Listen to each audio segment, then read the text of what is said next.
Alright. We here. Well, I'm here. I'm here to do stuff. But I mainly wanted to hang on, actually. I'm gonna bump down the volume. Alright. I mainly wanted to come back to this because, well, it's a favorite series of mine, and, well, I already did the grade A stuff, so may as well go back to where it all started, you know? But I wanna... it's mainly because I wanna, like, read and stuff, but, you know... Oh boy.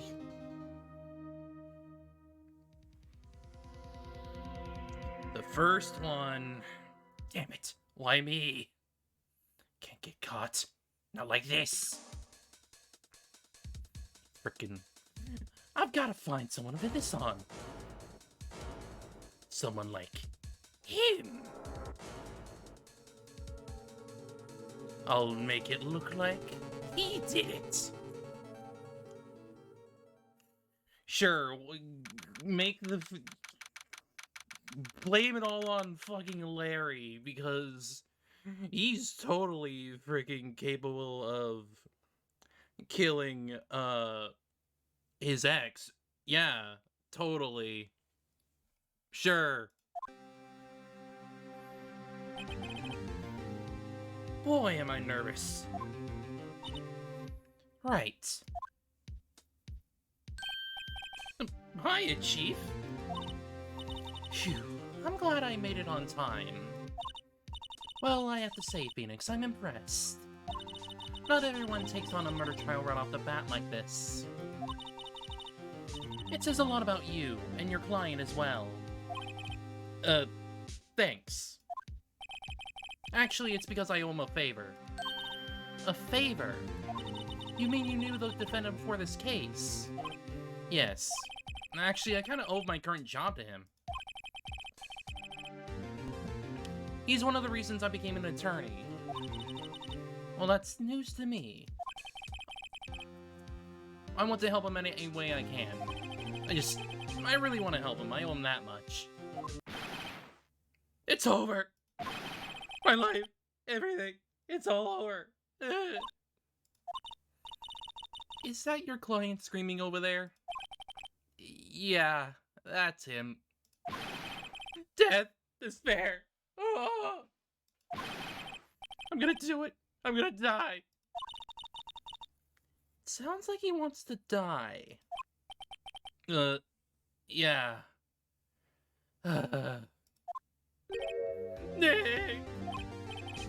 Hey, hey there, Larry. Dude, I'm so guilty. Tell him I'm guilty. Give me the death sentence. I ain't afraid to die. What's wrong, Larry?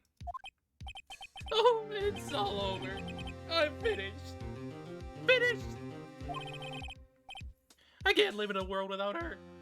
I can't. Who took her away from me, Nick? Who did this?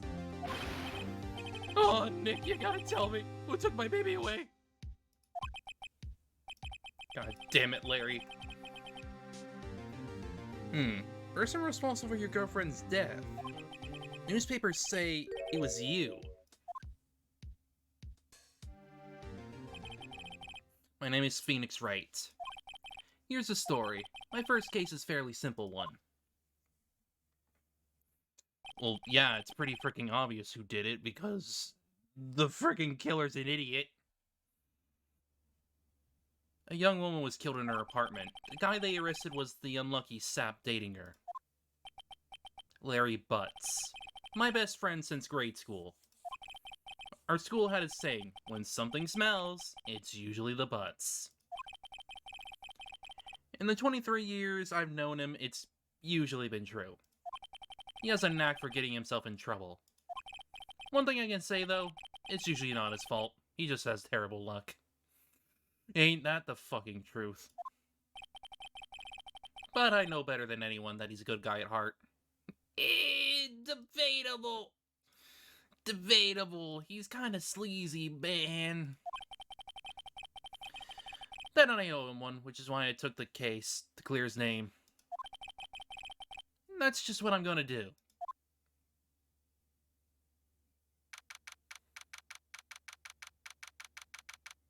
You gotta do the thing.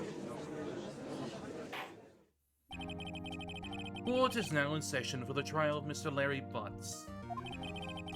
The prosecution is ready, Your Honor.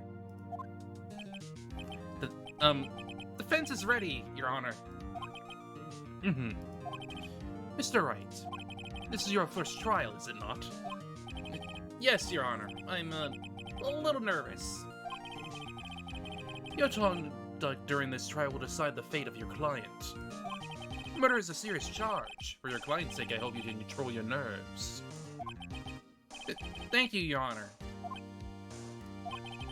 Mr. Wright, given the circumstances, I think we should have a test to ascertain your readiness. Yes, Your Honor. Ugh, hands shaking, eyesight fading. The test will consist of a few simple questions. Answer them clearly and concisely. Please state the name of the defendant. Yes, I know. Larry. Well, that's Larry Butts, Your Honor. Correct. Just keep your wits about you and you'll do fine. Next question. This is a murder trial. Tell me, what's the victim's name? Do I know this one? Glad I... Yeah. You goddamn Dumbo, Phoenix. No way, I forgot. I'm drawing a total blank here. Phoenix, are you absolutely sure you're up for this? You don't even know the victim's name. Oh, the victim. Of course, I know the victim's name. I, just forgot. Temporarily. I think I feel a migraine coming on. Look, the victim's name is listed in the court record. Just, yeah, do the thing. Mr. Wright. Cindy Stone. The victim's name is Cindy Stone. Correct. Now tell me what was the cause of death. She died because she was hit with a blunt object. Struck once by a blunt object. Correct. You've answered all my questions. I see no reason why we shouldn't proceed. You seem much more relaxed. Mr. Wright, good for you. Thank you, Your Honor, because I don't feel relaxed, that's for sure. Hang on.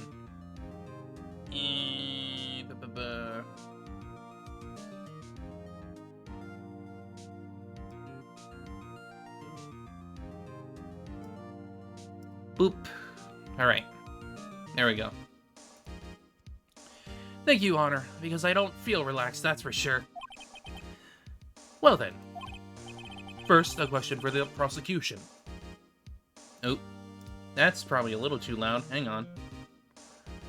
Filter output not good. There. First, a question for the prosecution, Mr. Payne. Yes, Your Honor. As Mr. Wright just told us, the victim was struck with a blunt object. Would you explain to the court just what that object was? The murder weapon was the statue of the Thinker. It was found lying on the floor next to the victim.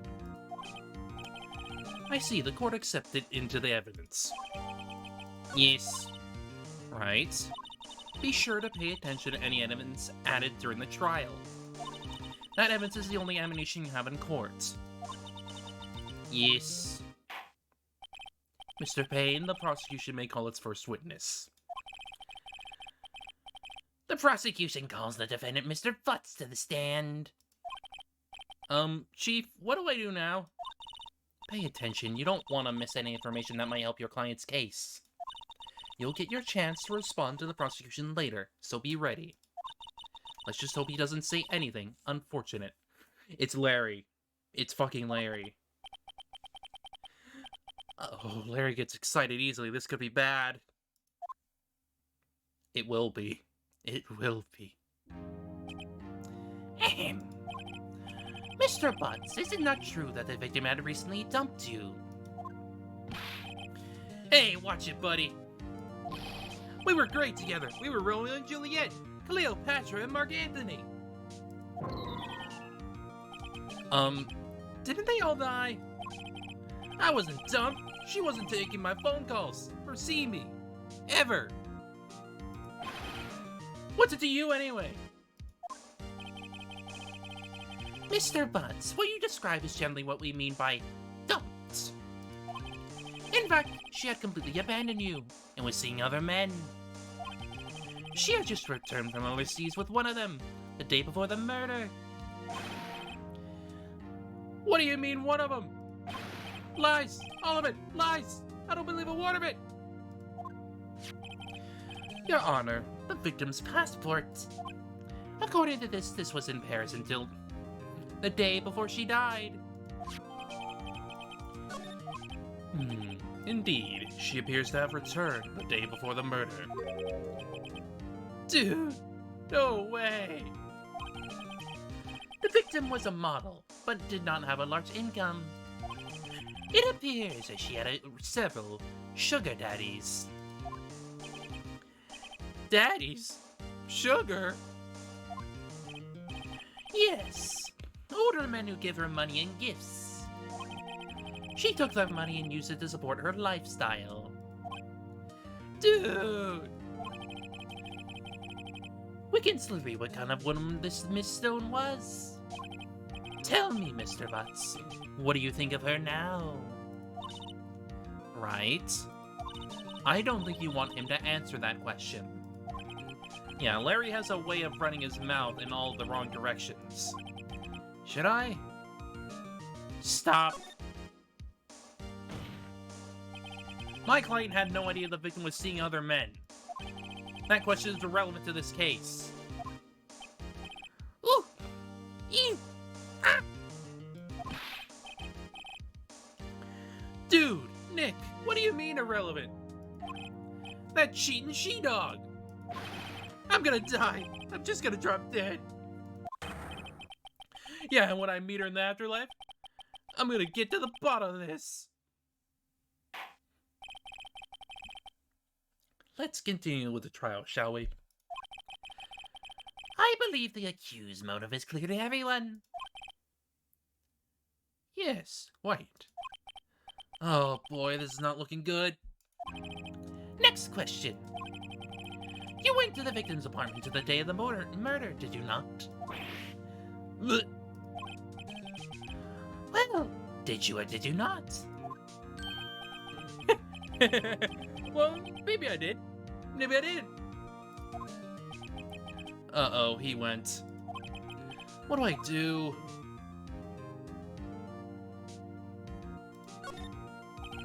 I know, I'll send him a signal. Tell the truth. Yeah, I was there. I went.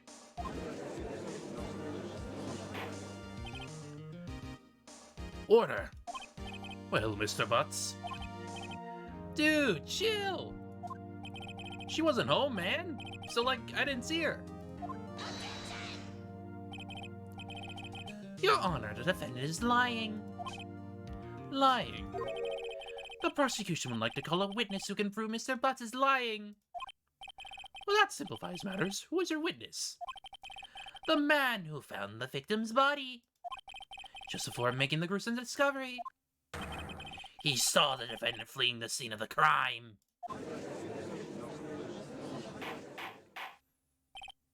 Order. Order in the court. Mr. Payne, the prosecution may call its witness. Yes, Your Honor. This is bad. On the day of the murder, my witness was selling newspapers at the victim's building. Please bring Mr. Frank Saw It to the stand. You! Mr. Sawant, you sell newspaper subscriptions. Is this correct? Oh yes. Newspapers. Yes. Mr. Sot, you may proceed with your testimony. Please tell the court what you saw on the day of the murder. You piece of shit. I was going door to door, selling subscriptions when I saw a man fleeing in an apartment. I thought he must be in a hurry, because he left the door half open behind him. Thinking it strange, I looked inside the apartment. Then I saw her lying there, a woman, not moving, dead. I quailed in fright and found myself unable to go inside. I thought to call the police immediately. However, the phone in her apartment wasn't working. I went to a nearby park and found a public phone. I remember the time exactly. It was 1 p.m. Man who ran was, without a doubt, the defendant sitting right over there.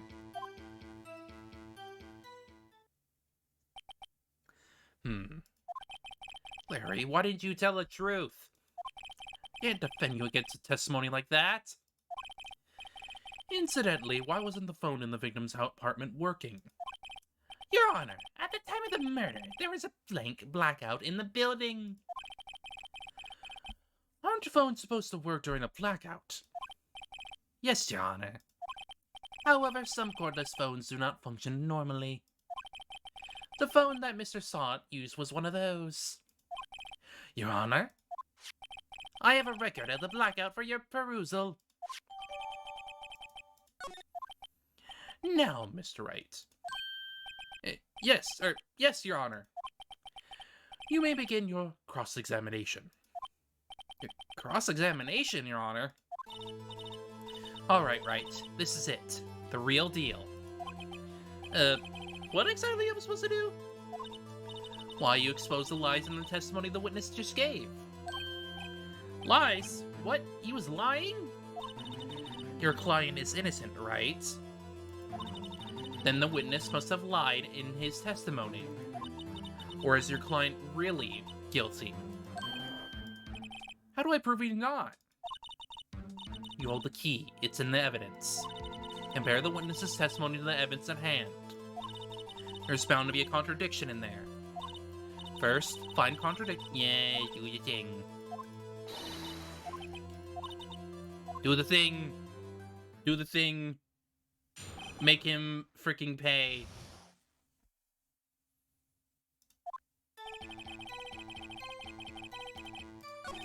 Boop. Boop. Boop. Boop. Boop. Boop. Boop.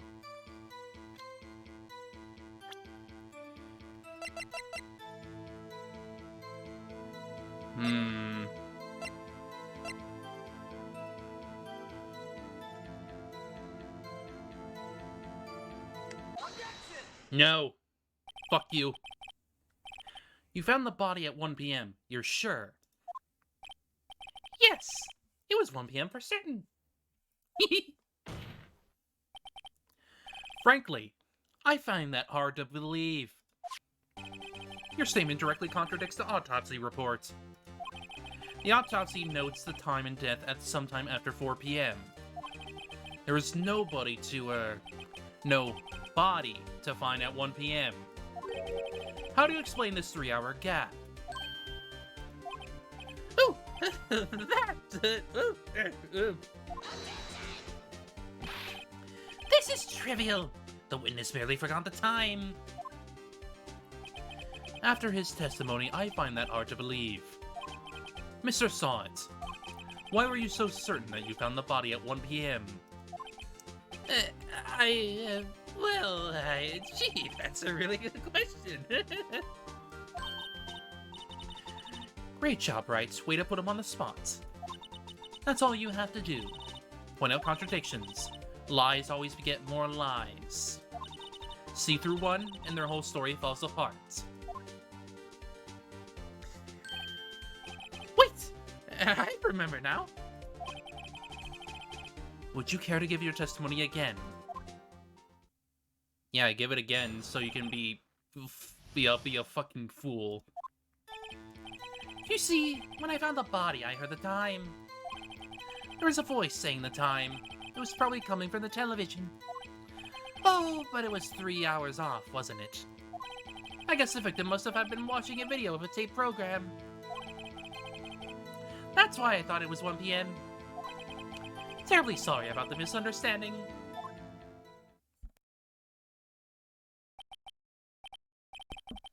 I see. You heard a voice saying the time on a tape program. Mr. Wright, you may cross-examine the witness. I mean, right? You know what to do. I've got this one. It's pretty freaking obvious because blackout, fucker.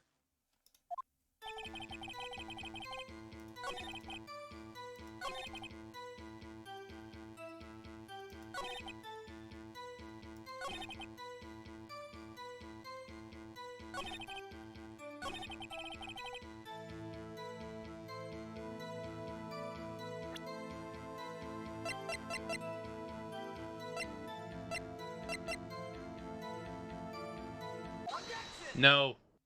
No. Hold it right there. The prosecution has said there was a blackout at the time of the discovery. And this record proves it. You couldn't have heard a television or a video. Well, Vince has a point. Do you have an explanation for this, Mr. Sot? No, I find it quite puzzling myself. Quite. Wait, I remember now? Mr. Sot, the court would prefer to hear an accurate testimony from the very beginning. These constant corrections are harming your credibility. That and you seem rather distraught. My apologies, Your Honor. It must have been the shock of finding the body. Very well, Mr. Sot. Let's hear your testimony once more, please. Idiot! Actually, I didn't hear the time. I saw it. There's a table clock in the apartment, wasn't there? Yeah, the murder weapon. The killer used it to hit the victim. That must have been what I saw. You saw a clock. I guess I would explain it. The defense may cross-examine the witness. Gladly.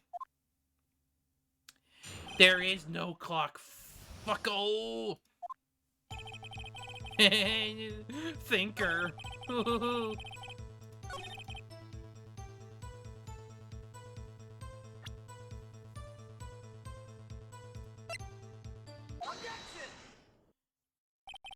Wait just a moment. The murder weapon wasn't a clock. It was a statue. Now, how is this supposed to be a clock? You with your objections, your evidence. Just who do you think you are? Just answer the question, Mr. Sot. Hey, I saw it there, okay? That's a clock. Your Honor, if I may. Yes, Mr. Payne. As the witness stated, this is a statue is indeed a clock. The neck is a switch. You just tilt it, and it says the time out loud. As it doesn't look like a clock, I submit it as a statue. My apologies. I see. So the murder weapon was a table clock after all. Well, Mr. Wright, it appears that the witness's testimony was correct. This is a clock. Do you have any problems with this testimony now? Yes. Your Honor, there is a gaping hole in the witness's testimony. The only way he could have known the weapon was a clock is to hold it in his hand. Yet the witness testified that he never entered the apartment. Clearly, a contradiction. Indeed. No witness knew it was a clock because he... You're lying! You were inside the apartment on the day of the murder! Oh yeah! Prove it! Prove I went in there! I'll do better than that. I can prove you're the one who killed her. You struck her with the clock, and the shock of the blow triggered the clock's voice. That was the sound you heard. Order in the court. Intriguing. Please continue, Mr. Wright. Yes, Your Honor. Mr. Salt, the sound must have left quite an impression on you. Understandable, since the murder weapon spoke just as you hit the victim. That voice was burned into your mind. That's why you were so certain about the time. What's the meaning of this? This is all baseless conjecture. Baseless? Just look at the witness's face.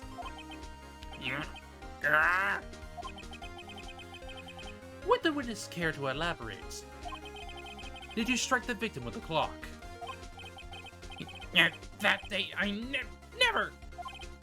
Look, the clock! I heard, no, I mean, I saw it.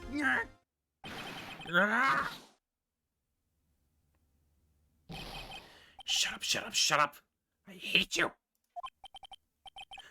It was him, I tell you. I saw him. He killed her and he should burn. Give him death.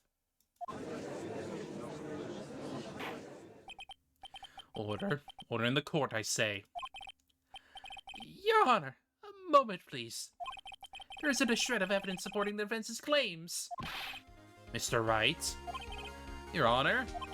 You claim the sound the witness heard from the clock. Do you have any evidence? Whole case is riding on this. I better think it through carefully. Your Honor? The sound Mr. Salt heard was definitely this clock. Which is clear if you simply... try sounding the clock. Let's sound the clock now here in this court. Your Honor, may I have the clock? I ask the court to listen very carefully. I think it's 8:25. That certainly is a strange way to announce the time. Well, he is the thinker after all. So you've heard this clock. What are your conclusions, Mr. Wright? Mr. Payne, can you tell me what time it is now? It's 11:25. As you can see, this clock is exactly 3 hours slow. Precisely the discrepancy between what Mr. Salt heard and the actual time of death. So, Mr. Salt, try to talk your way out of this one.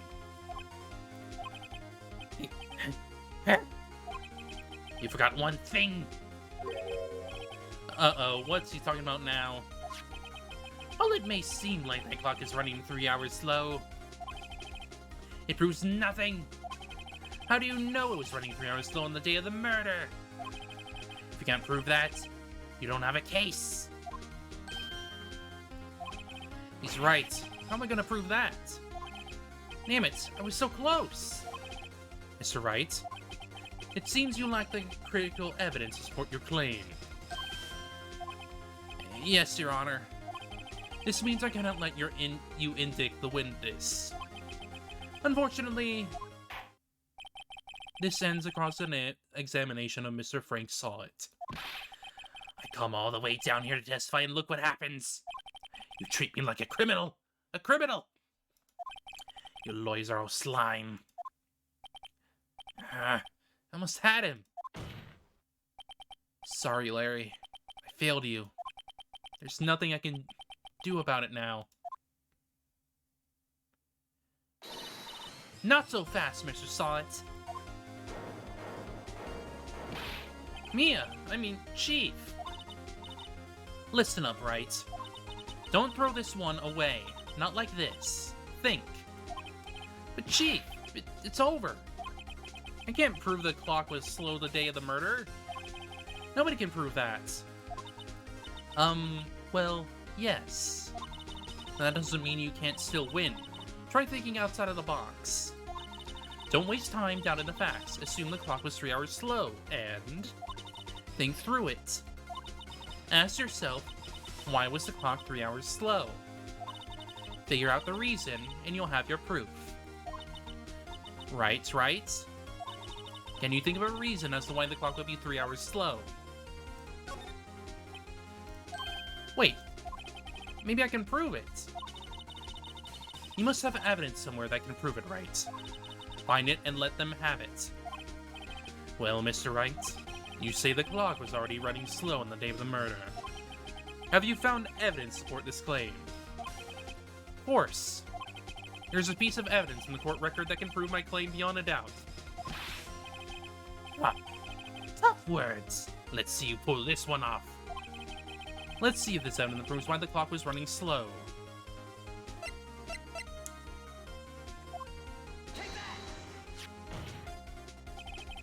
The victim had just returned home from abroad the day before the murder. As we all know, the time difference between here and Paris is 9 hours. When it's 4 p.m. here, it's 1 a.m. the next day there. The clock wasn't 3 hours slow, it was 9 hours fast. The victim hadn't reset her clock since returning home. That's why the time you heard when you struck her dead in her apartment was wrong. Proof enough for you, Mr. Saw It? Or should I say, Mr. Did It?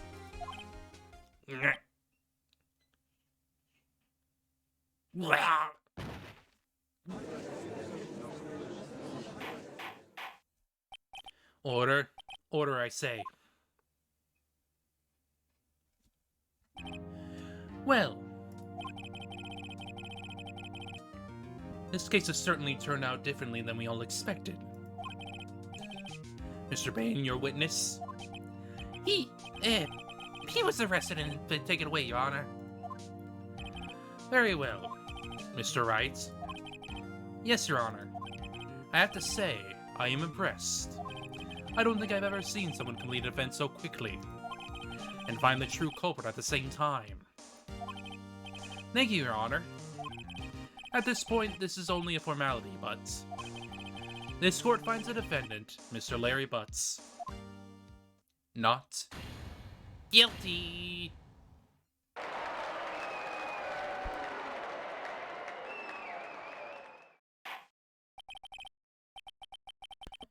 And with that, this court is adjourned. You're free, Larry, but now you're sad. Turns out that Frank Saw It was a common burglar. He posed as a newspaper salesman to check and see when people were out of the house. That day, when Larry went to her apartment, the victim was at home. After he left, Mr. Saw It let himself in to do his dirty work. While he was searching your place, the victim returned. Flustered, Mr. Saw It grabbed the nearest blunt object he could find.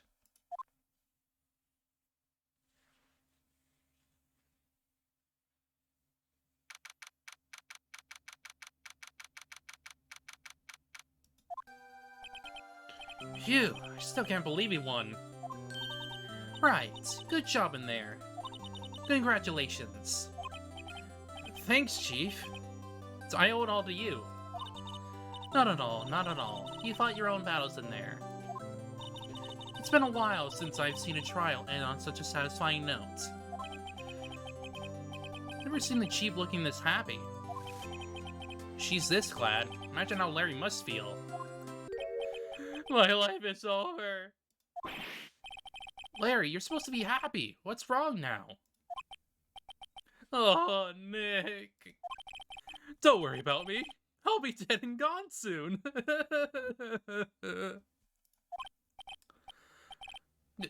Wait, no, I mean bad. Larry, you're innocent. The case is closed. But my Cindy Wendy's gone, man. Gone forever. Larry, she was... Nah, never mind. Congratulations, Harry. Harry? Yes, you. I can practically see the headlines now. Harry Butts. Innocent. Thanks. I really owe you one. I won't forget this ever. Let's celebrate. Dinner? Movie? My treat. Oh no, I couldn't. Hey, I was the one who got you off the hook. Oh, hey!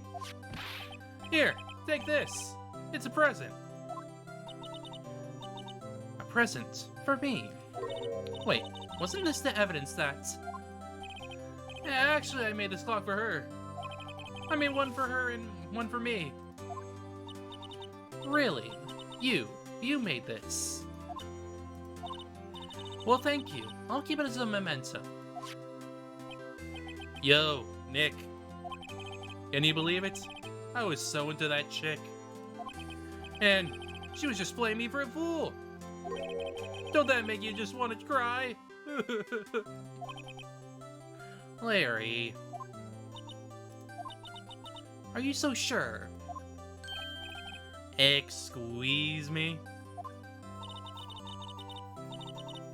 I think she thought quite a lot of you in her own way.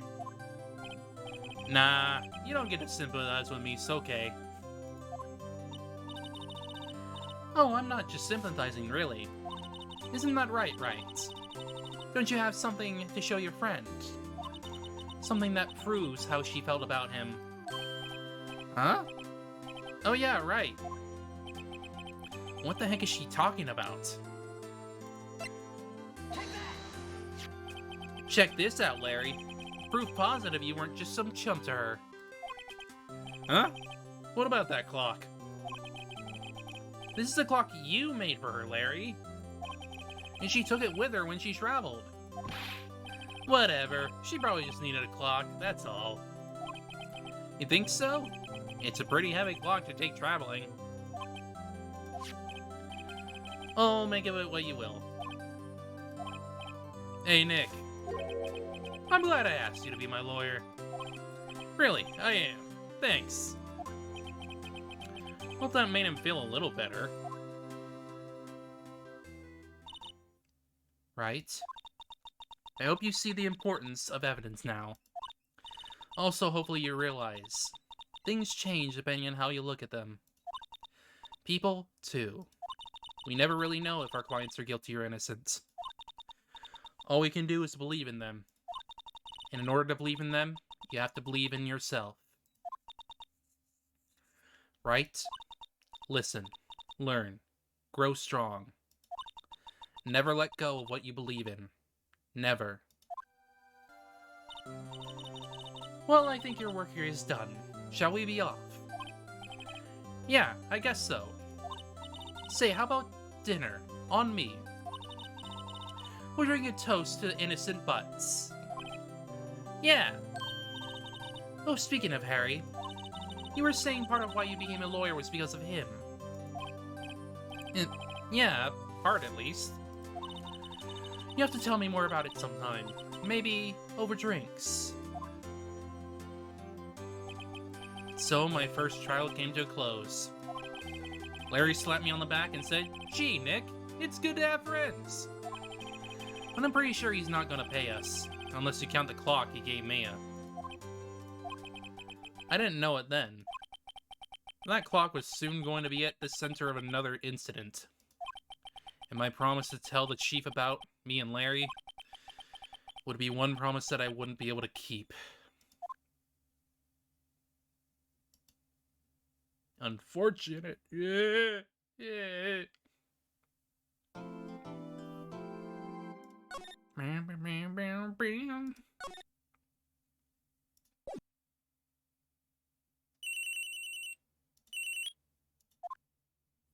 Hello. This is Maya.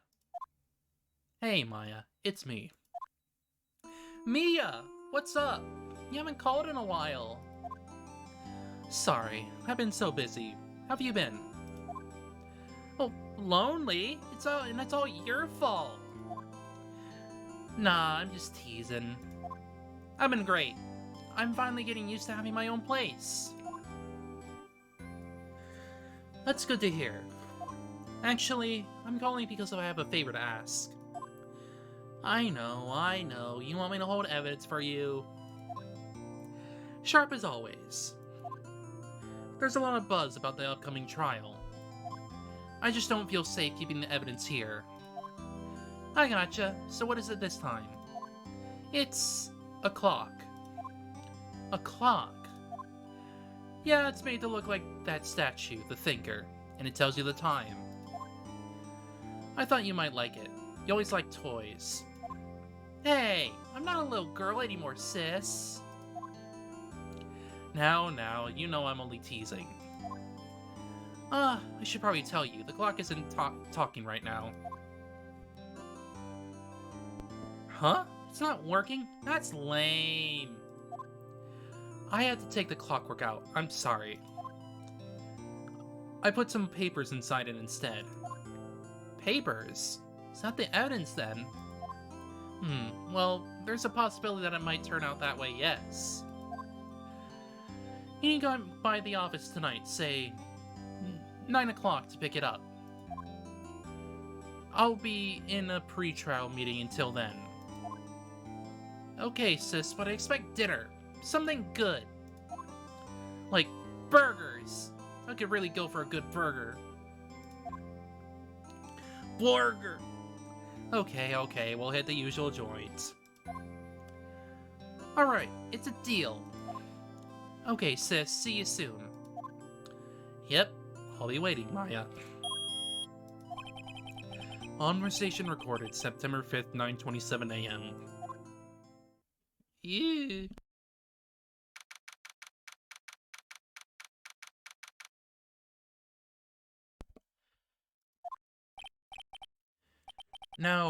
Now, Miss Fay, I'll take what's mine.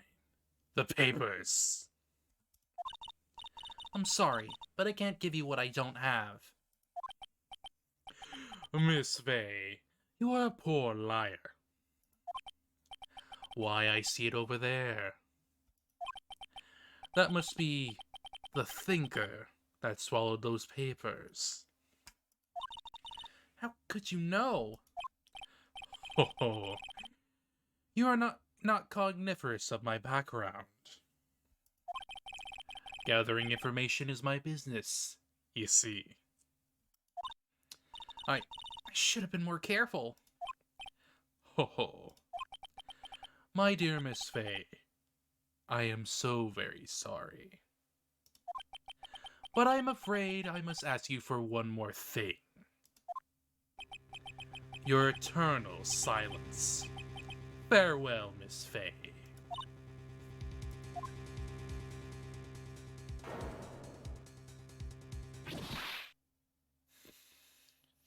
Red, white, you fucker!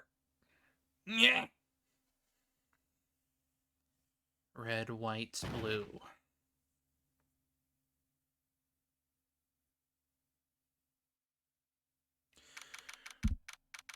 It's still freaking weird that they had to use the same murder weapon twice.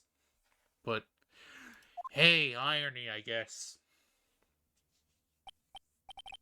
Uh-oh, I'm late. Huh? That's strange. Guess the chief left without me. Said that her sister was coming over so she would all go out to dinner.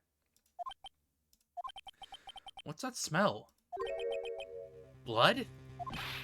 Mia! She's in her office.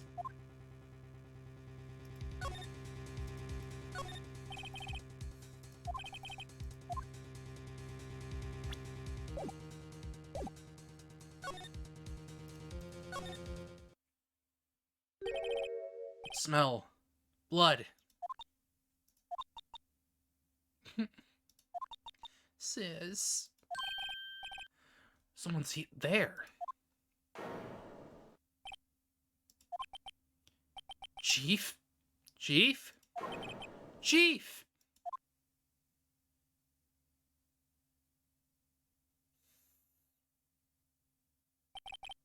Who are you?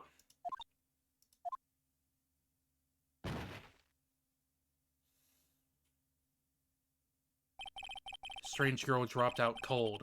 I left her lying on the office sofa. I went back to the chief where she lay under the window.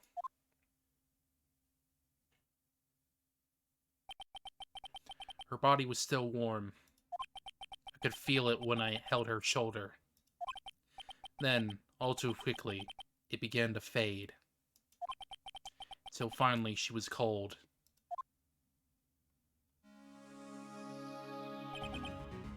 Chief.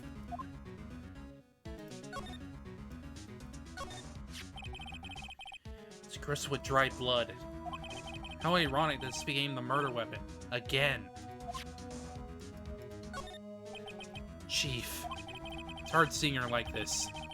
If there are any clues here, she was struck on the head with a blunt object. She probably died instantly. Thinker. Lying next to her must have been the murder weapon. Some glass shards near the chief's body. Must be pieces of the glass light stand lying broken in the back of the room. Nothing else seems like a clue here. Huh? Piece of paper. Have fallen from Mia's hand. What could it be? Word is written in blood on this scrap of paper. Maya? Did Mia write this? This piece of paper is a receipt from a department store, dated yesterday. I think that's enough snooping around for now. Better call the police and find out what that girl was doing here. That's the sister. Right, I better call the police. That's funny. You know, the screws on the receiver are missing. Looks like someone was halfway through taking it apart. Police? Please come quick. What was that? Someone screaming from outside the window. Yeah, she is. She's staring right at me. She's holding a phone in her hand. April, May.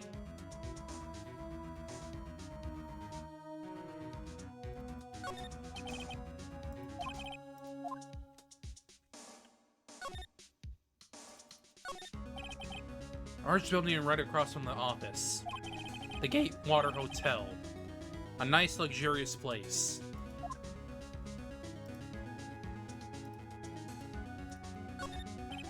It's painful to look, and I have to, for Mia's sake.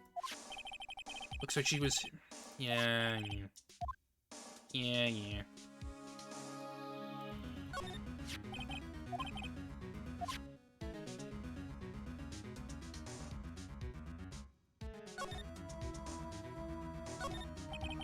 Pay and Co. ledger book.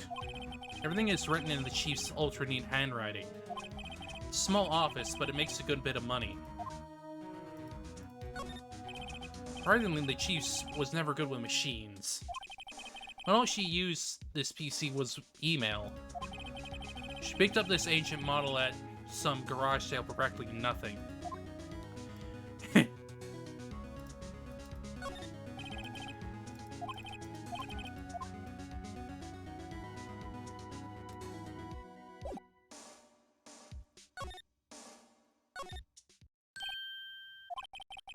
Girl just now. Where'd she go? Put her right there on that sofa. Uh-oh. Oh, she didn't run on me. Yipes! Don't scare me like that. Excuse me, but who are you?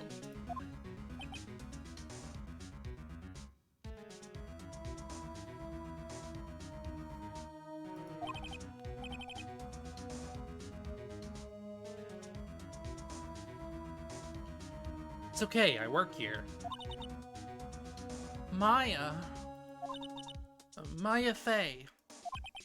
Maya Fey? Maya? So Mia was writing this girl's name. I mean, she couldn't have because she was instantly killed. Maybe I should show her the receipt. Never thought there'd be a use for evidence like this outside the courtroom.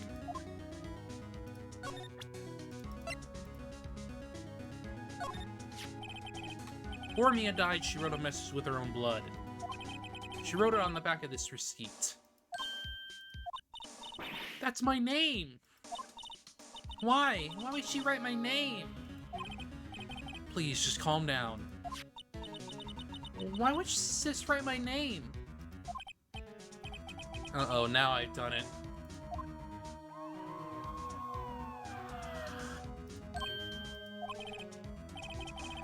Police, sounds like they're coming this way. Freeze! Police! Gumshoe! Alright, I'm Detective Gumshoe, see? Gumshoe? What an odd name. Received a report from the building across the way, you see? Got a person saying they saw a murder. Yeah. Must have been that woman I saw. Anyway, I don't want either of you moving 1 HK. Great. Just great. Maya, wait, she wouldn't have. Nah. Whoa. Excuse me. Eh. This word Maya, you meaning anything, you? That's my name. What? Victim drew this here note in her blood, see? With her dying breath, she wrote down the killer's name. Killer? Case closed. You're coming down to the precinct, ma'am. What? Help, Maya, help. Mia's younger sister, Maya, was arrested on the spot. I was taken in for questioning and didn't get out until the next morning. My eyes were heavy, but I couldn't sleep. I sat around waiting for visiting hours to begin at the detention center. Had to talk to Maya as soon as possible.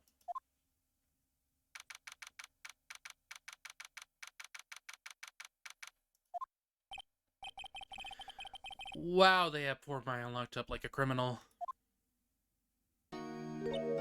Oh. It's you, the lawyer. Good morning. Good morning. She looks so tired. Are you going to be my attorney? Well, that's what I wanted to talk to you about. First things first, I better get her cheered up. Yeah, of course I will. Cheer up. Really? Whoa, did I say the wrong thing? You look sadder now. What's wrong? You don't think I could do it? No one could. Who would believe me? Even you, when you found me in the office, you looked at me like I had done it. Did I look at her like that? No, I never thought. It's okay. I understand.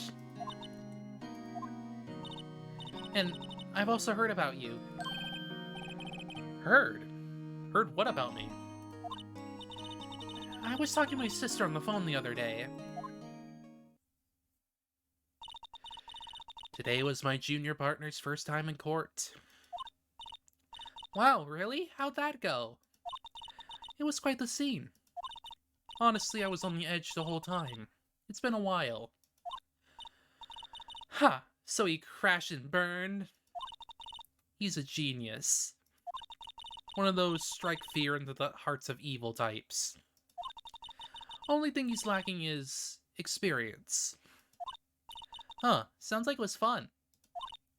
Well, I know who to go to if I ever get in trouble now. I don't know, Maya. I think you might want to wait. Give him 3 more years. That is, unless you want to be found guilty.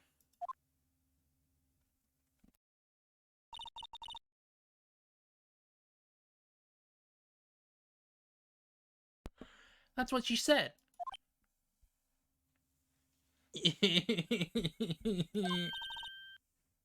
I'm sorry. I didn't mean to insult you. No, it's okay. It's true, I guess. But at the same time, I can't just sit by and watch. When I think of the person who did this to Mia... I know.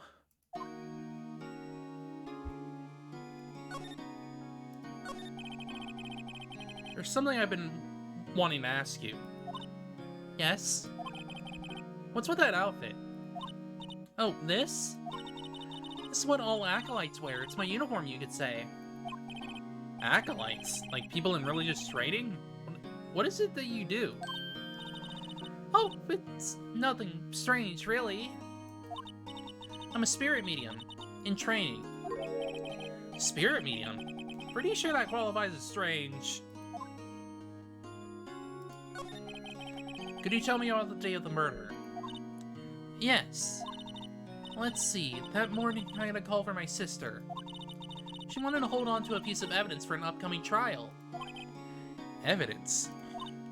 Yes, that clock shaped like the Thinker. The one Larry made. How could that have been an evidence in a case? Right. She said something about that. I remember. Do you want to hear it in her own voice? Her own voice? Yes. I'm pretty sure our conversation is on my cell phone. You recorded it? Yeah, I forgot how to delete those things. So you say you have a conversation with your sister on your cell phone? Let's hear it. Right. Oh, I just remembered that detective took my cell phone. Sorry. Right, of course. Next time I see Detective Gumshoe, I'll ask him for it. I'll write you a note so you don't forget, okay? Sure, thanks. Can you tell me about the day of the murder? Sorry, I know it must be hard. No, it's okay. All I've been doing the last few hours is talking about it. I've kind of gotten used to it. Let's see, that morning I got a call from... Yeah. I don't know why it... And I found her, my sister. Thanks, Maya. That's all I needed here for now. So you're an acolyte. Medium in training. That's right. Fae family, especially the women, have always been very sensitive to the spirit world. Wait a second. You said the Fae family? So Mia was into this stuff too? Of course. She left the mountain to follow her career, she said. Her powers were first class, too. I had no idea. Wait. What? So you're a real honest-to-good spirit medium? With ESP and all that? Yes, in training. Well, can't you contact Mia's spirit then? You can just ask who killed her. I'm sorry. I'm still in training. I'm gonna do something on that level.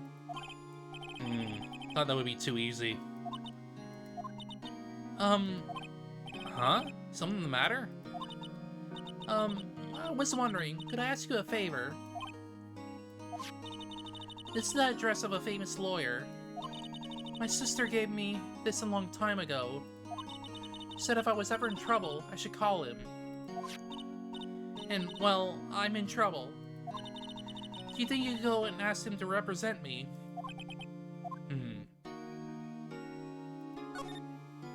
Sure, why not? I'll go ask. Thank you so much. No one else to turn to. Say, what about your parents? I see. Don't worry, leave it to me. Thank you. Trial's tomorrow at 10. What? Tomorrow? Tomorrow. What if this guy refuses? Knowing that if I don't find one, the state will pick an attorney to defend me. When will that happen? They're giving me until 4 this afternoon. Visiting hours are almost up. Better hurry. Right, I'll be back.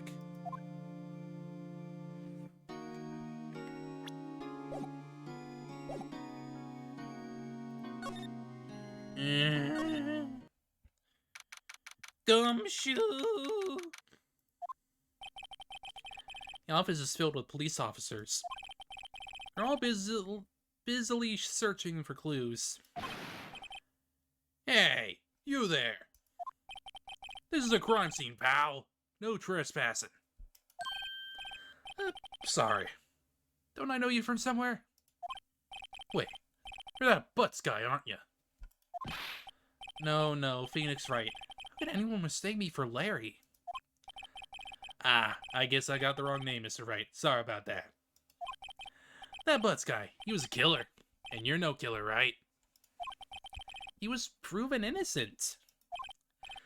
Right. And you were... Gumshoe, wasn't it? Dick Gumshoe? Right. At your service. Hang on. That's Detective Gumshoe to you, pal. Anyway, get the name right. And don't go calling me Dick. Hey, Dick, get over here. Yes, sir. Be right there. You're her lawyer, right, pal? If you got business here, you better do it quick. Phew, he thinks I'm Maya's lawyer. Well, Miss Fade, did you do an autopsy? Huh? You want to know the results, eh? No, don't you look at me like that, pal. It's no use. She might have been your boss, but that doesn't mean you get any special treatment.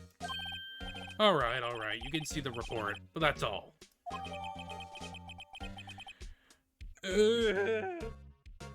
Oh no! Oh no! I forgot, I just remembered that that autopsy report's gonna get updated. Ah.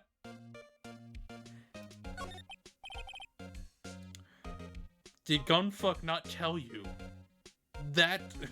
Did Gunfuck not tell you that that freaking autopsy is outdated? About Maya. Yeah, I'm looking forward to the trial. Sorry, pal. This is the one trial you aren't gonna win. Why do you say that? City's put Prosecutor Edgeworth on the prosecution. Edgeworth. I'm sure you know what that means, you being a lawyer and all. Prosecutor Edgeworth. That's right, pal. Mr. Miles Edgeworth himself. Wait, you do know him, don't you? I know him. He's a feared prosecutor. He doesn't feel pain. He doesn't feel remorse. He won't stop until he gets his guilty verdict. Ah, don't talk about him that way. You make him barely sound human. Still, I'm afraid this pretty much decides the case. So Edgeworth's on this one. He hasn't lost this case since he became a prosecutor at the incredibly young age of 20. Of course, there are rumors of back alley deals and forged evidence. All I know for sure is that Edgeworth hates crime with an almost abnormal passion. Never imagined I'd be facing him so soon.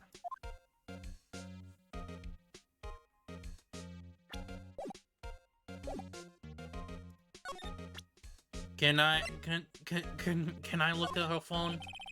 I was wondering, did you see my Faye's cell phone?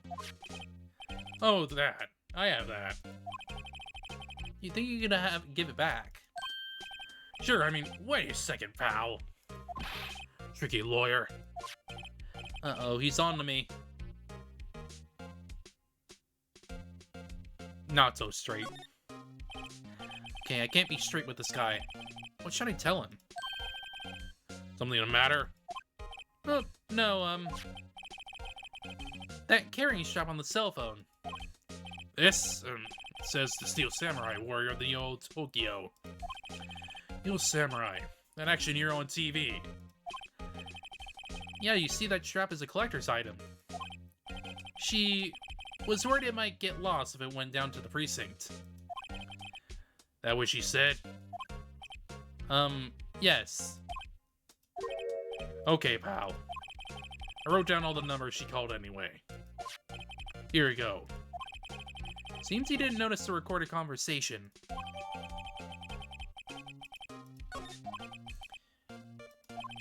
Guess I've asked all the questions I need to. You all done, pal? Yes, thank you. I'll be heading out now. Oh, wait. One more thing I wanted to mention to you. I don't suppose you're planning on talking to that witness.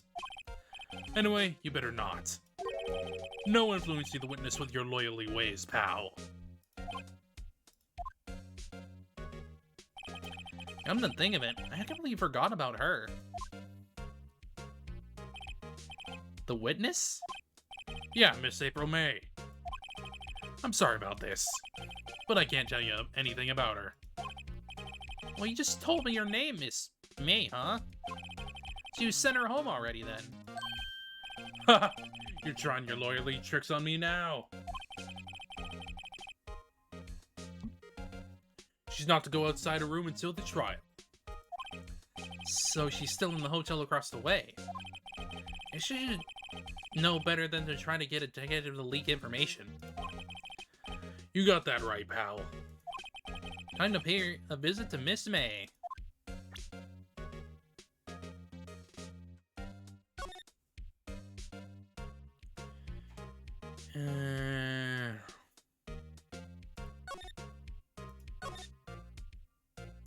Yeah.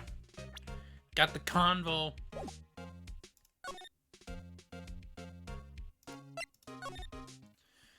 Grossberg! According to the receptionist, the big boss is out. Couldn't say when he'd been back. Must be hard to keep track of everything when you're a famous lawyer. Not to mention running an office like this. Guess I'll just have to come back later. April, May. Ugh. Oh boy. Oh boy, oh boy, oh boy.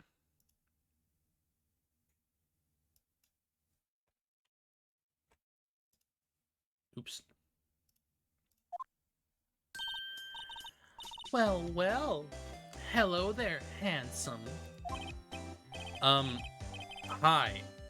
Smooth, right? Real smooth. You're the lawyer, aren't you?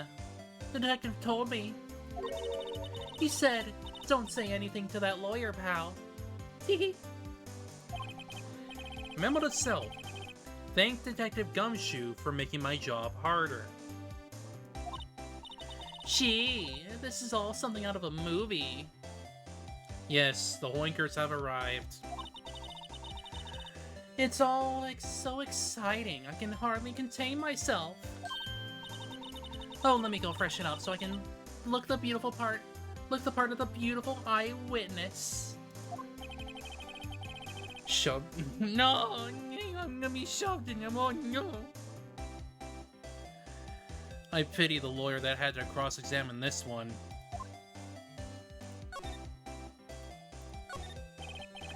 There's a screwdriver stuck in this drawer.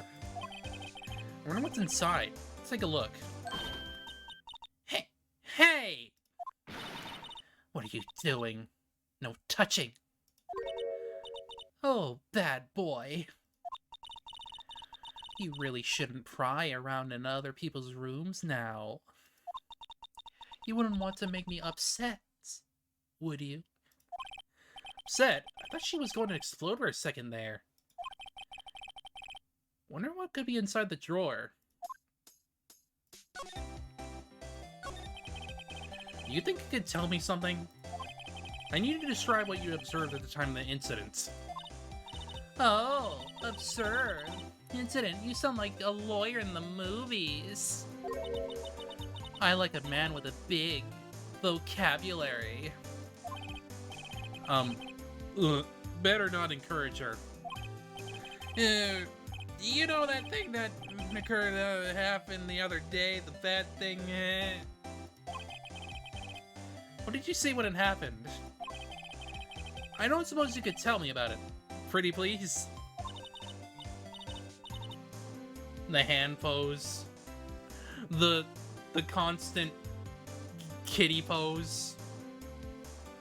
Let me see. Well, dream on. If you want to know, you'll just have to come to court tomorrow, Mr. Lawyer. Oh boy. Could you just... Who exactly are you? Oh, Mr. Lawyer, are you hitting on me? No! Hey! I'm just doing my job here! Teehee, you know you're cute when you blush. Believe me, this is the first time in my life I've blushed this much.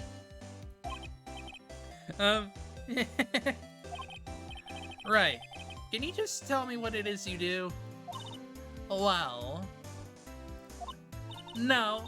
See, you had your little hopes up, didn't you? Oh boy. I see there are 2 glasses on the table. Is someone staying here with you?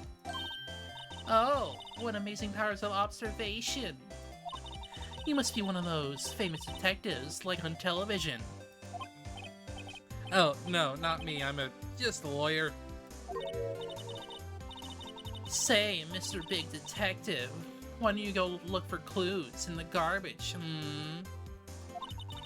Miss May doesn't like nosy little lawyers, Oh boy. Oh boy. Oh boy.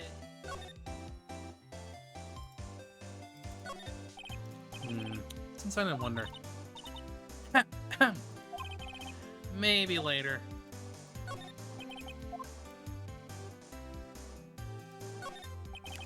Late summer sunlight streams through the window.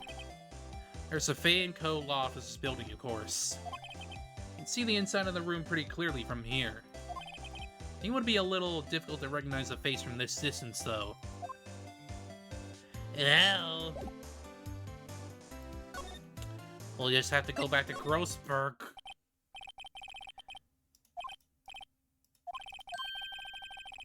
If that wasn't the most over-the-top clearing the throat I've ever heard. So you're the one who said that has been looking for me, huh? Yes, that's me. He looks even grander than I imagined. That badge on your collar? You're still the lawyer. Are you now? Yes, well, yes. And what do you want? I'm not particularly busy these days. Please proceed. Not busy? Then how come no one could get in touch with you? Something matter. You came to see the one and only Marvin Grossberg, did you not? Well, here I am, boy. What do you want? Out with it. Well, sir, actually, it's about Maya. Maya Fey. Oh, God. Yes. Maya Fey. Go on. Why this strange reaction? Ah-cha-cha. I'm really quite busy here, son. I can't go taking cases on a day's notice. No, it's quite impossible. Wait a second. Wait a second. How did you know the trial was tomorrow?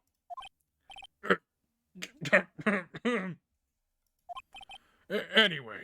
I'm afraid it's entirely impossible for me to represent her. Sorry. End of discussion. What's going on? He refused me before I even got a chance to ask him. What do I tell Maya? How can you just refuse like that? Please, tell me why you take the case. Well, you see, it's just... I'm busy, you see. But the client is Miss Faye's sister. Mia Faye's sister. Mia trusted you. She knew your sister would be in good hands. Yes, of course, I know that. However, I'm sorry, but I must refuse. Sorry. Goodbye. Creep. Fine. I don't have time to argue with you anyway. I'll go look elsewhere. Think not. Huh? Did you say something? I think not, I said. What do you mean? I'm terribly, terribly sorry. I'm afraid that no lawyer worth their salt will take on this particular case. Terribly sorry, my boy. Why?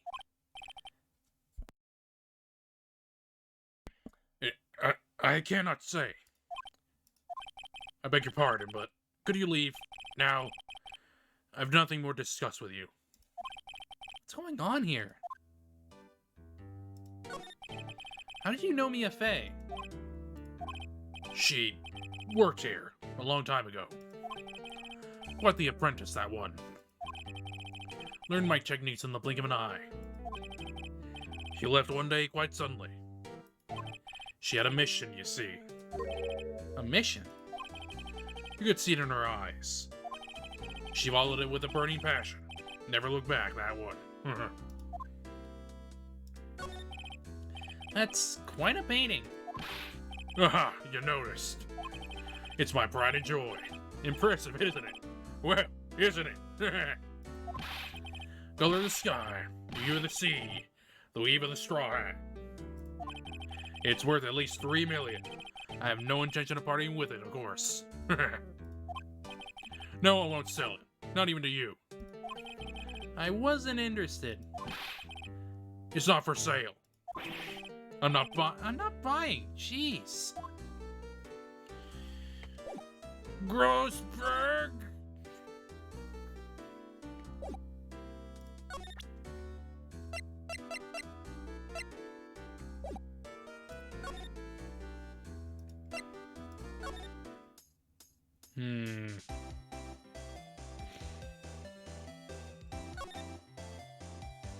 Oh, I guess we should probably just go to the... Yeah. Yeah, that's what we need to do. Right. We gotta do that. Hiya. Oh, you're back. Did you find the lawyer? Well... What do I tell her? Well, see. Just be honest. I really don't think you should use that guy. He didn't seem healthy. He was all skin and bones. What really happened? She knows! She knows, Phoenix boy. You don't mean he refused to help? I see. I've been abandoned, then.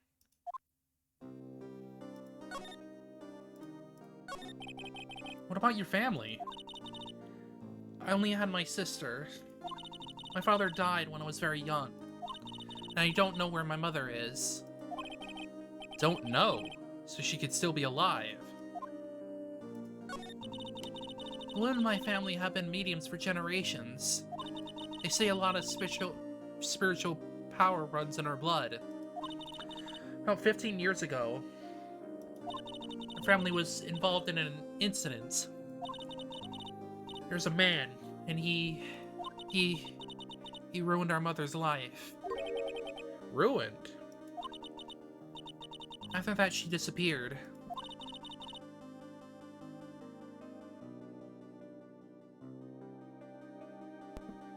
Several years after that, my sister announced that she would become a lawyer, and she left the mountain. So you live by yourself? Yes, I've gotten used to it. Oh, also, I had to become independent or I would lose my powers. I feel bad for her, all by herself up on that mountain. So, who is this man who, ruined your mother?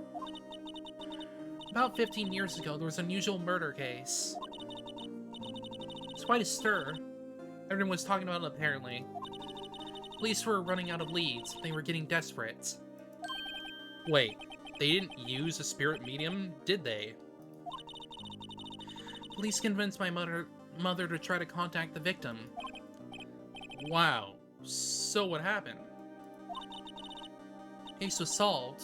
We thought. You thought? The man my mother helped the police capture was innocent.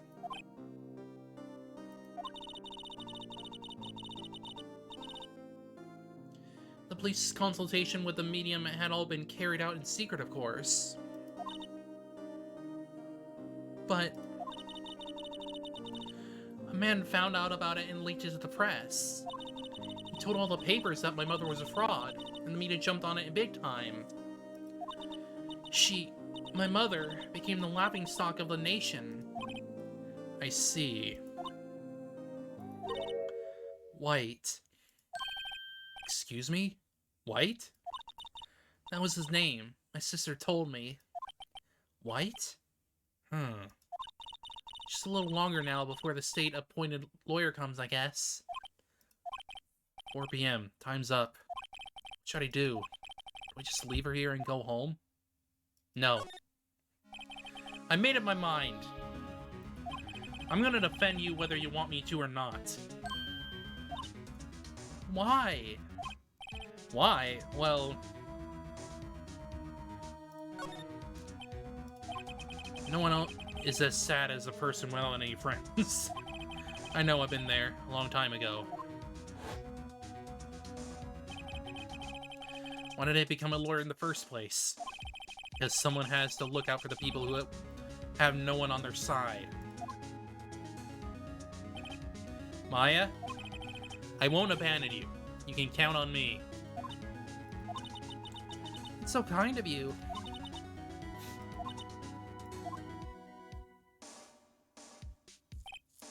Well, let's fight this one. Let's fight this one to get you out of here. Right, thank you. Ew, she's mine at last. She looks like an entirely different person. One last question. You're innocent, right? Yes. And I trust you. So you trust me too, okay? It's a deal. What next? Something that's been bugging me. Just what was inside that strange woman's drawer? Just when I tried to look into the drawer that she got all defensive. There must be something in there. Well, yeah, we gotta go and look inside. Ooh. Oh, it's you, bellboy. Good afternoon, sir. Excuse me, you are? Ah, I beg your pardon, sir. I am the bellboy of this establishment and at your service, sir. Oh, right. I've just come up to deliver room service, sir. Do you know where Miss May might be? Ah, I believe our guest Miss May is currently using the facilities. If you don't need anything, I'll be taking my leave. Please, stay as long as you like. Enjoy. Yeah. Wait, no, hey! Why does it seem like every time I come here, I end up embarrassing myself? Wait, now's my chance to snoop around a bit. Ah, I almost forgot. Ah, you came back quick. Might I ask you to inform Miss May that there is a message for her? Please tell her that Mr. White of Blue Corp phoned. Oh, right, sure. Mr. White of Blue Corp? Where have I heard that name? White. That was his name. My sister told me. White was the name of the guy who ruined me and Maya's mother. Could it be a coincidence? Yes, because Red White is in the information business. There's a screwdriver sticking out of that half-open drawer. That's my chance to see what's inside. What do we have here? A wiretap. What would a woman like her be doing with a thing like this? There's definitely something suspicious about this Miss May. Why would she have something like this in her hotel room? There's a story behind all this, I know it. Alright. I'll be using this bit of evidence in tomorrow's trial, that's for sure. For Maya's sake. I'll get to this woman's bottom. Wait, I mean, you know what I mean. Oh, bellboy. Still there? Uh-oh, time to scram. I look forward to tangoing with you tomorrow, Miss May. In courts.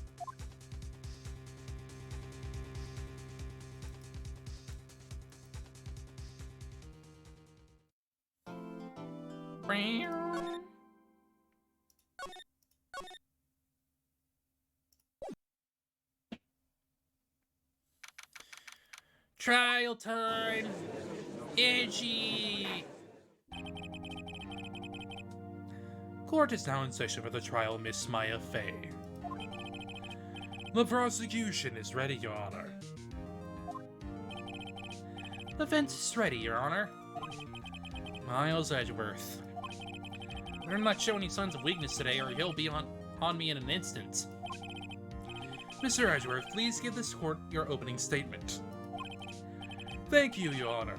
The defendant, Miss Maya Fey, was at the scene of the crime. The prosecution has evidence she committed this murder. And we have a witness who saw her do it. The prosecution sees no reason to doubt the facts of this case, Your Honor. I see. Thank you, Mr. Edgeworth. Let's begin then.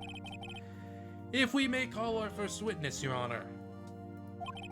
The prosecution calls the chief officer of the scene, Detective Gumshoe.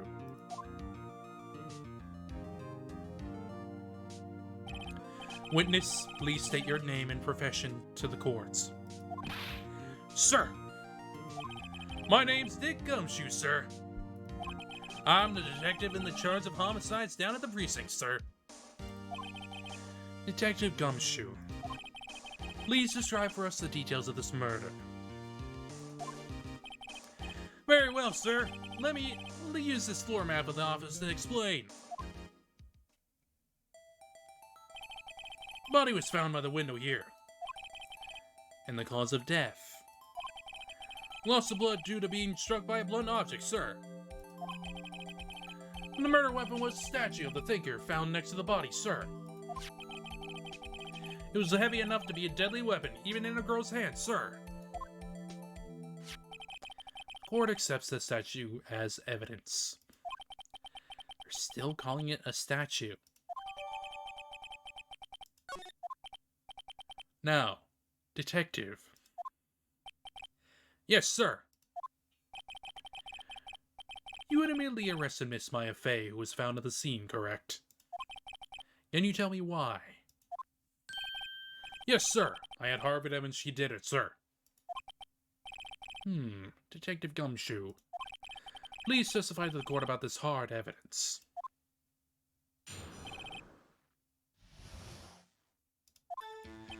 As soon as the phone call came in, I rushed to the scene. There were two people there already. The defendant, Miss Maya Fey, and the lawyer, Mr. Phoenix Wright.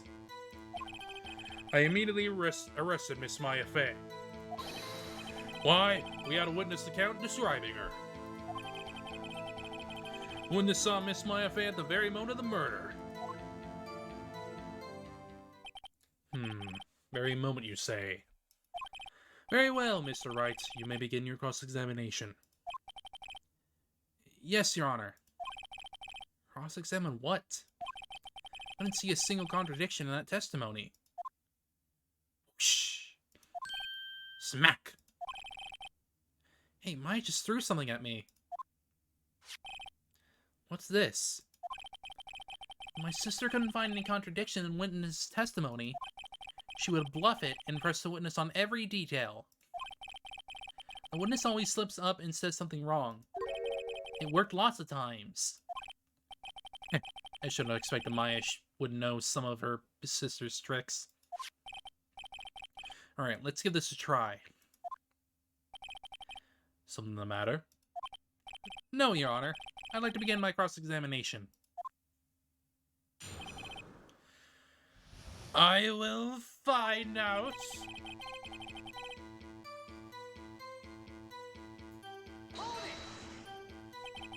Who did you say you got a call from? Hey, pal, don't play dumb. You know who. Oh, it was from a customer at the Gatewater Hotel, right across from the crime scene. Okay, impressed. Not sure it did much, though. Right, please continue. There were 2 people there already. Yeah. Yes. Yes.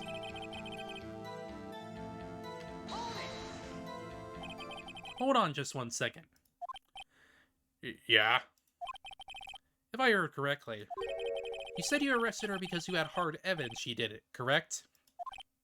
Huh? Did I say that? Me? I heard you say it. You did say it. You said it. Exactly what about this suspicious woman in Pink's claim was hard evidence? What? Miss May isn't suspicious. She sure isn't Pink, pal. Well, I guess she is Pink. She is! Her entire freaking outfit's pink! That's enough, Detective Gumshoe. Do you have any more solid proof other than her claims, Detective? Yes, pressing can have its advantages. Yes. Sorry, I got the order of things mixed up in my testimony, Your Honor, sir. There was something I should have told you about first, Your Honor. Very well, Detective. Let's hear your testimony again.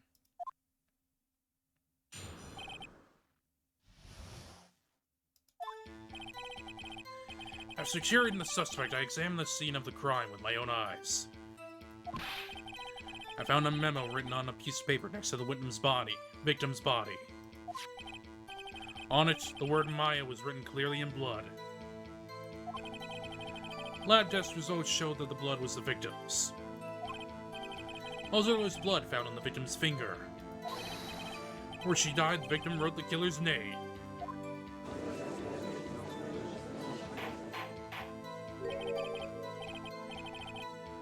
How do you like that? My hard evidence. Before we begin cross-examination, I have a question for you, Detective. Your Honor? Why didn't you testify about this vital piece of evidence the first time? Yeah, I know. I'm real embarrassed I forgot about it, Your Honor, sir. Try to be more careful. Very well, the defense may begin its cross-examination.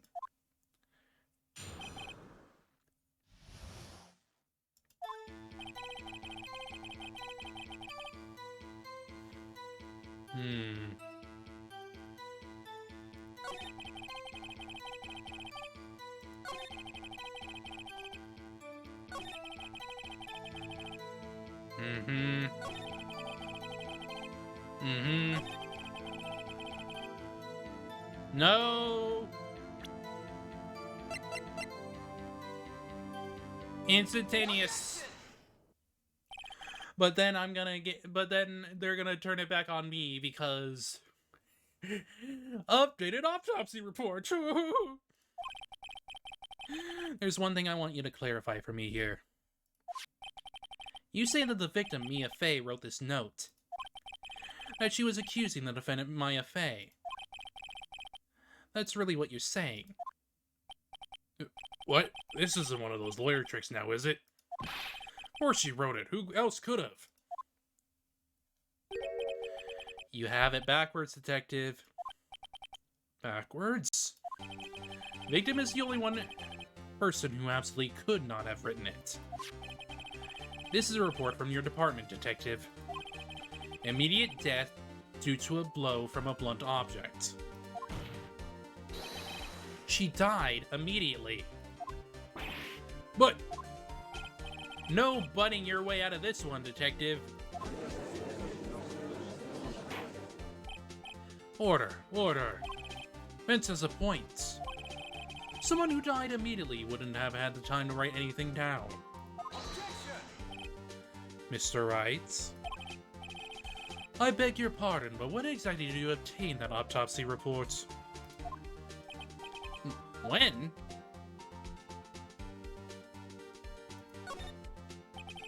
It was the day after the murder. Prosecution's point being... that autopsy report is outdated, Your Honor.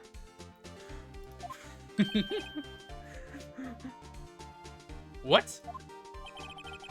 A second autopsy was performed yesterday at my request.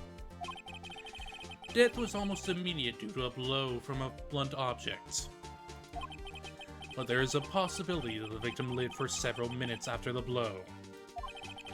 I received these results this morning. No way! Your Honor, it's quite easy to imagine that the victim didn't have time to write Maya. That is all. I see. Damn you, Edgeworth! Should have known you'd have something up your sleeve.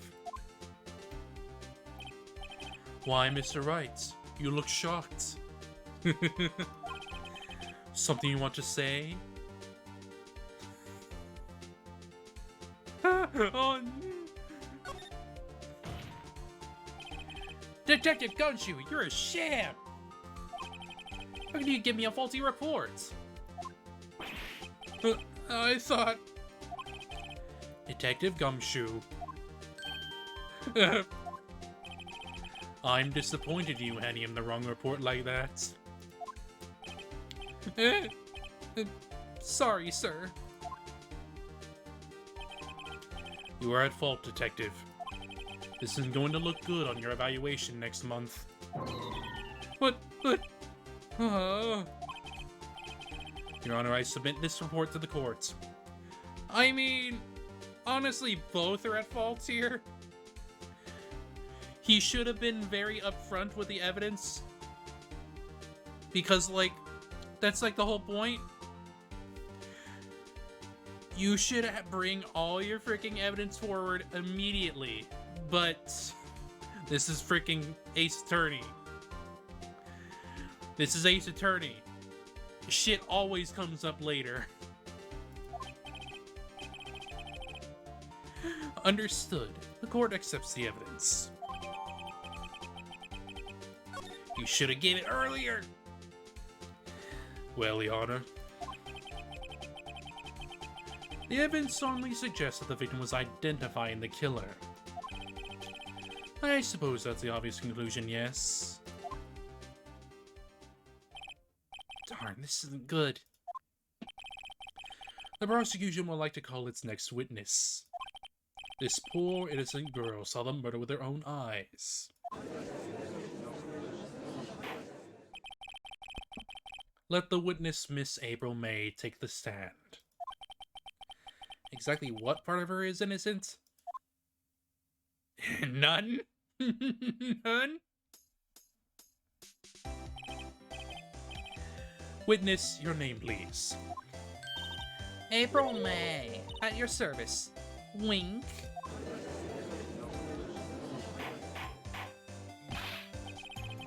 Order. An introduction should not require any reaction from the crowd.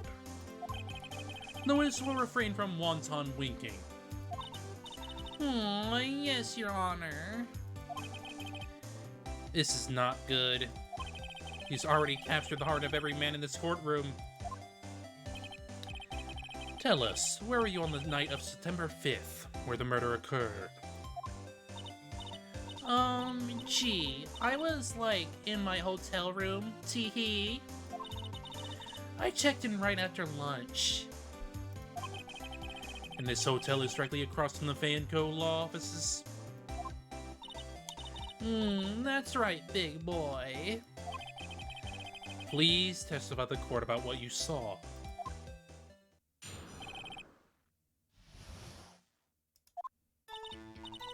It was like 9 at night. I looked out the window, you know. And then, oh, I saw a woman with long hair being attacked. The one attacking her was the mousy girl sitting in the defendant's chair. And then the woman, like, dodged to the one side and ran away.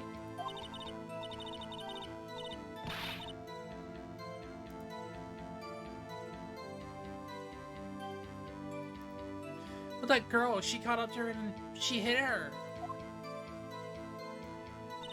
Then the woman with the long hair, she kinda slumped. Man, that's all I saw. Every little bitsy witsy. Wink. Winky winky. Well, Your Honor, I see it as a remarkably solid testimony. I don't see a need to trouble the witness any... Wait, Your Honor. Yes, Mr. Wright. What about my cross-examination? I thought the witness's testimony just now was quite firm, didn't you? Mr. Wright, I understand you were Miss Mia Fey's understudy, were you not? You must know her techniques well.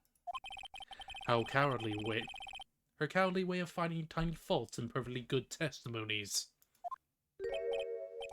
Hey, how dare you?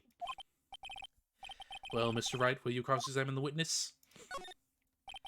I'll gladly proceed with the cross-examination. If only because I have a feeling Edgeworth doesn't want me to. She has to have some weakness. Very well, you may begin your cross-examination.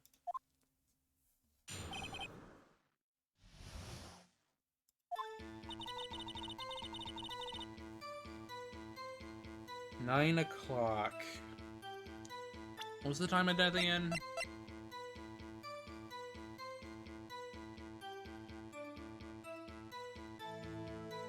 Well, we don't actually know.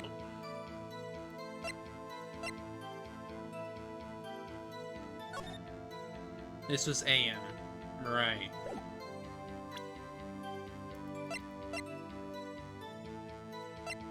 And obviously the battery's already out of the thinker, so...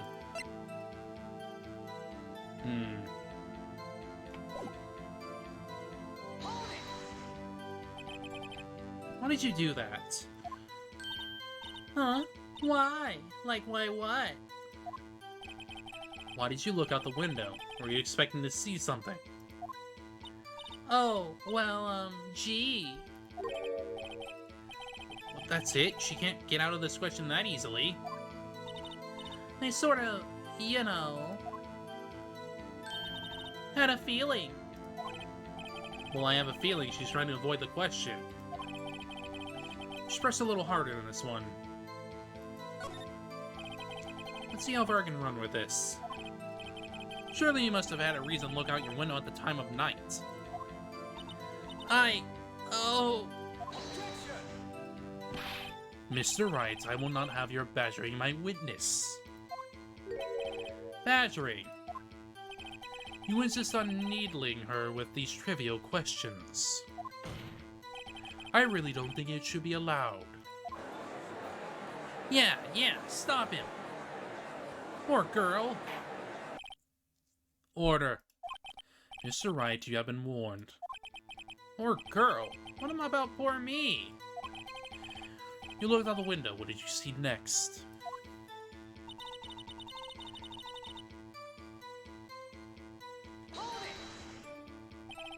The woman with the long hair, that was Mia Fey. Mm-hmm. Slender, sorta, but some people might say pretty, if that's your thing.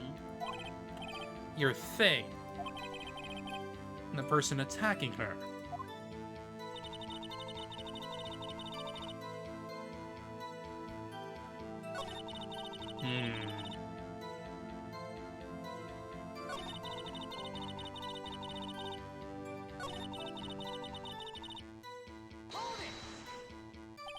She dodged. Dodged what? Well, the attack. Please continue your testimony. But that girl, she caught up to her. Yeah. How did you know it was my client? Huh? Well, gee. Well, she had a girl's physique. And secondly, she was small. Who else could it be but her? She has a point.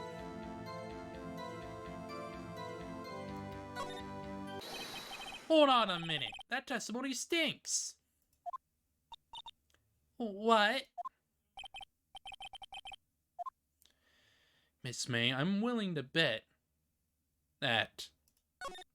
Did you really see the defendant at all?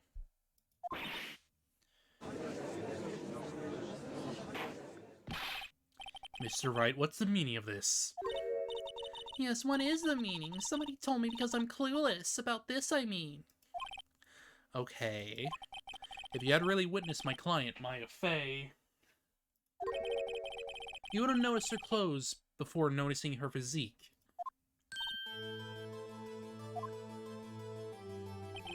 No one wears clothes like this on a daily basis except her. And I'm no expert on fashion, but her hairdo looks far from normal to me. However, the witness's testimony mentions neither of these things. This testimony is bogus. But... Still, we don't know if she was dressed that way the night of the murder. She was, Your Honor. I saw her. And so did Detective Gumshoe. What do you say to that, Miss May? What are you trying to say, you mean lawyer? I saw what I saw.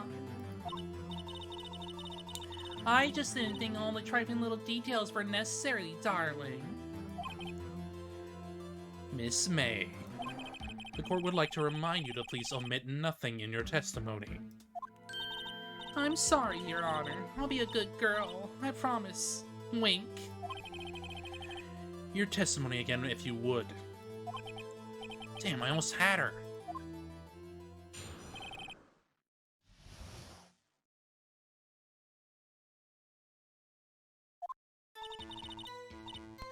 I did see everything, I did! The victim, the woman, dodged the first attack and ran off to the right. Then the girl in the hippie clothes ran after her.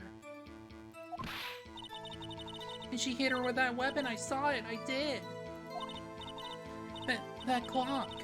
That kind of statuette clock? The thinker, I think. Well, does the accuracy of my report not startle you? Tee?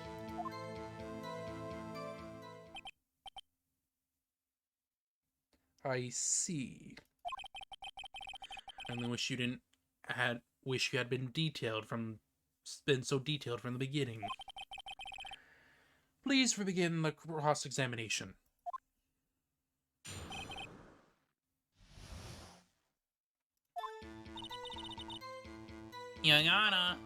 You gotta do the thing.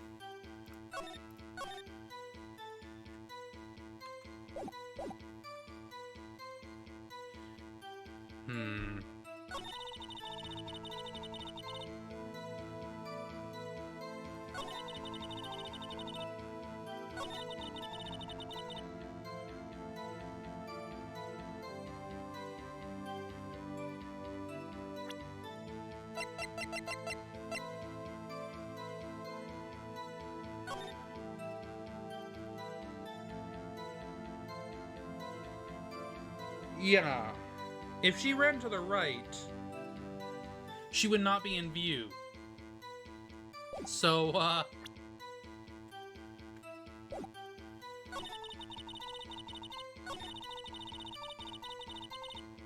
like, yeah, if she ran off to the right, and she was hit, you would not be able to see her.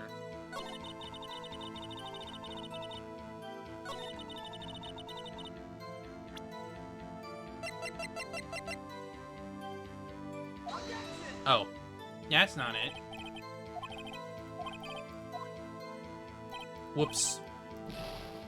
Probably means I need to press. So, let me see. Did you? Where did this weapon come from? She picked it up from the desk. I see. What sort of weapon was it?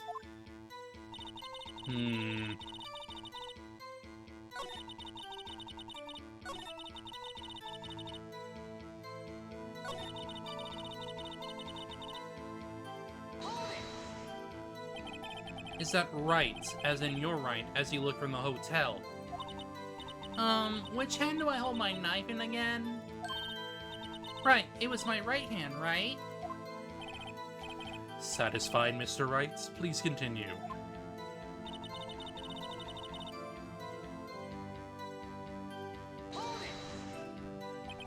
How convenient for you to remember her hippie clothes.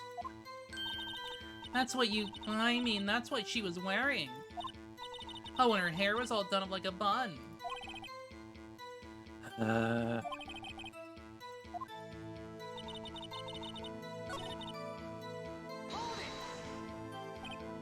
A clock.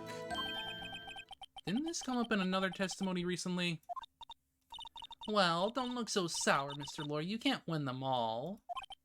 No, but I have a feeling I'm onto something now.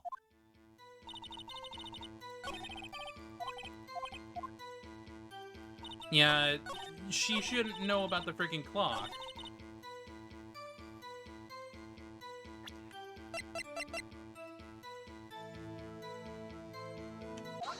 Why would you know it's a clock?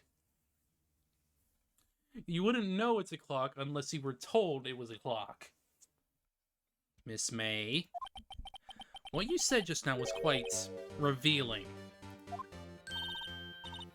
Revealing? Oh, you'd like that, wouldn't you, naughty Mr. Lawyer? You just said this statue of the thinker was a clock. There's no way of knowing that just by looking at it. Another person in much the same position as you recently called this a clock, too. And he was found guilty of murder. Order, order. Miss May, can you explain how you know this was a clock? Oh! The witness saw the murder with her own eyes. That's all important here. The defense is trying to confuse this issue with trivial concerns. Yes, of course. You will withdraw your question, Mr. Wright. But questions are all I have, Your Honor. And as you may recall, I've caught murderers with these questions before. Only once. Objection sustained. You may continue to question the witness. Phew, that was close. If you stop me there, the trial will be over. Huh? What? So what happens now? What happens now is you answer my question. How do you know it was a clock? What? That's... 'cause I heard it. Yes, I heard it say the time. So you've been to the law offices of Fay & Co. No, hey, I didn't see that. Why would I go there? Heard it from my hotel room. Hee. The law offices of Fay & Co. where the murder took place is very close to the hotel. She could easily have heard the clock. Well, Mr. Wright, are you satisfied? No, Your Honor. I can't give up now. I'm not satisfied because it couldn't have rung. Your Honor, members of the court, it is inconceivable that the clock in question rang. That clock is missing its clockwork.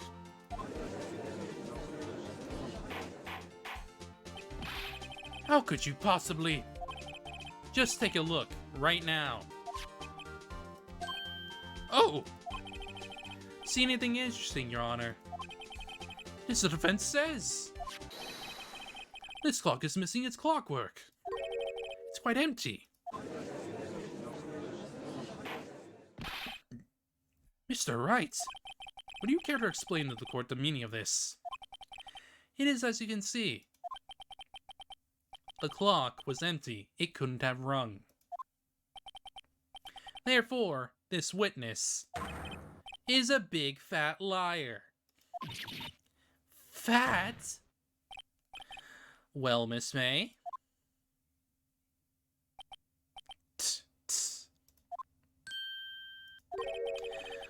Quite a show you put on for us, Mr. Wright.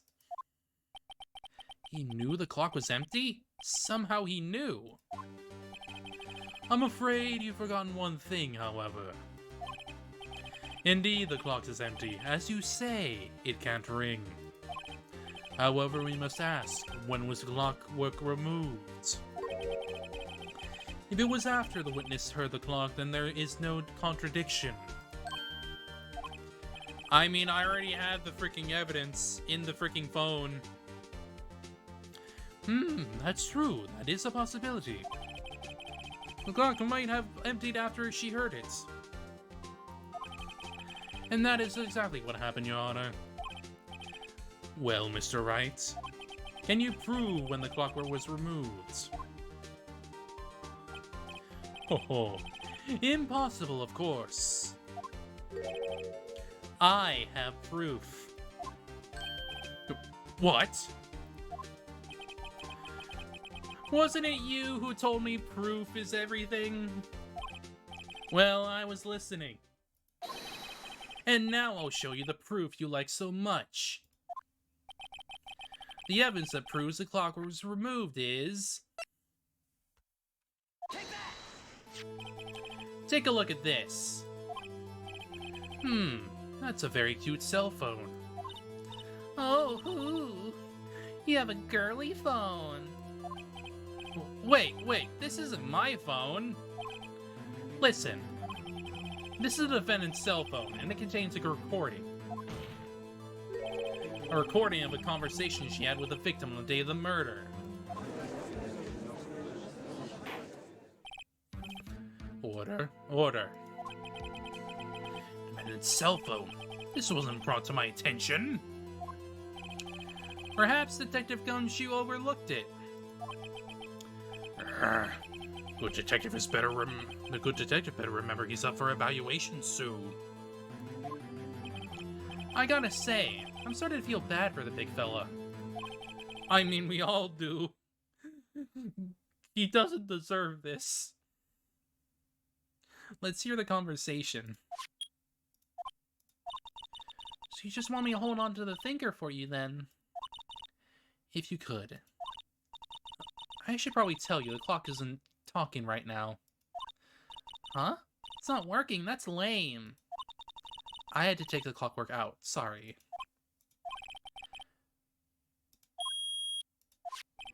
Your Honor, I think this makes it clear the clockwork's already gone at the time this was recorded. Which was well before the witness even arrived at her hotel.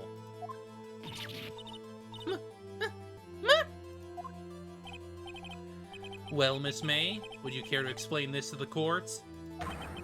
Just how did you know that weapon was a clock? Well, isn't it obvious? I saw that clock before. What store was that again? I go to so many. Oops, I forgot. Wink. So witness had seen it before, that would make sense. You can't have seen it before because it was made by Larry. Yeah. Does the defense have any objections? Yes. The witness claims she had seen it before. But this directly contradicts a piece of evidence already submitted to this court. Well then, let's see it.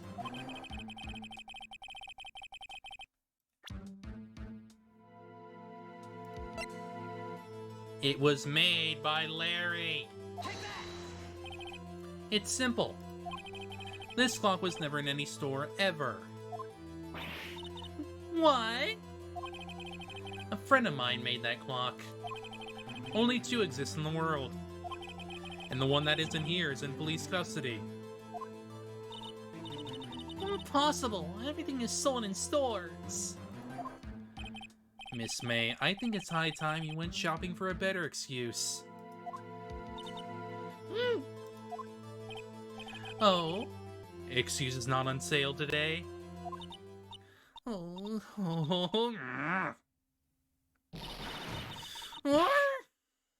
And there it is.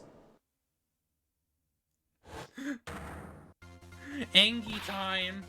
What's a you, porcupine head? That stupid clock doesn't matter, okay? She did it, and she should die for it. Die!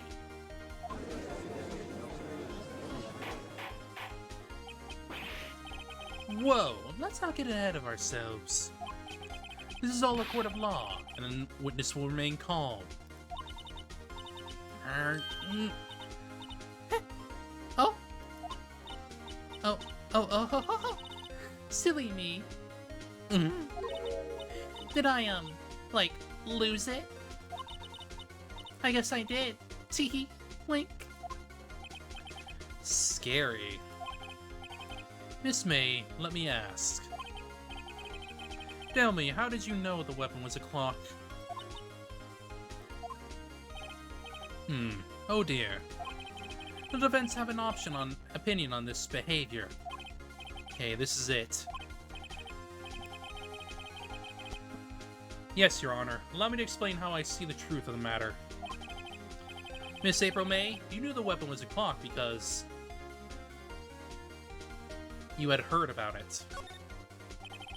Marissa had never held a clock in her hand. However, she had heard that it was a clock. She heard.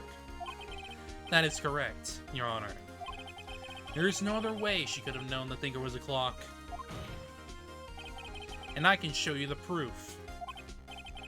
Well, this is interesting. Let's see it then. Show me evidence proving that the witness had heard the murder weapon was a clock.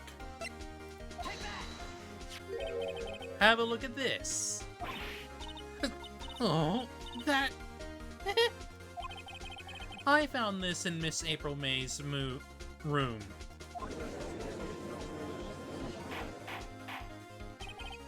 Mr. Wright, please explain to the court what this is. Miss April May, you were tapping the victim, Mia Fey's phone, were you not?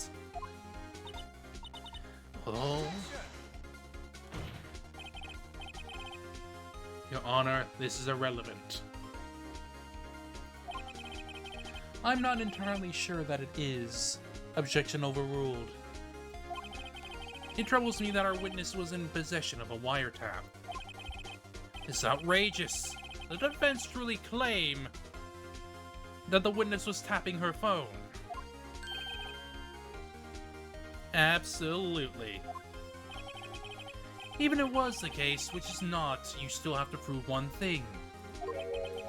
Did the victim ever say that the weapon was a clock on the phone?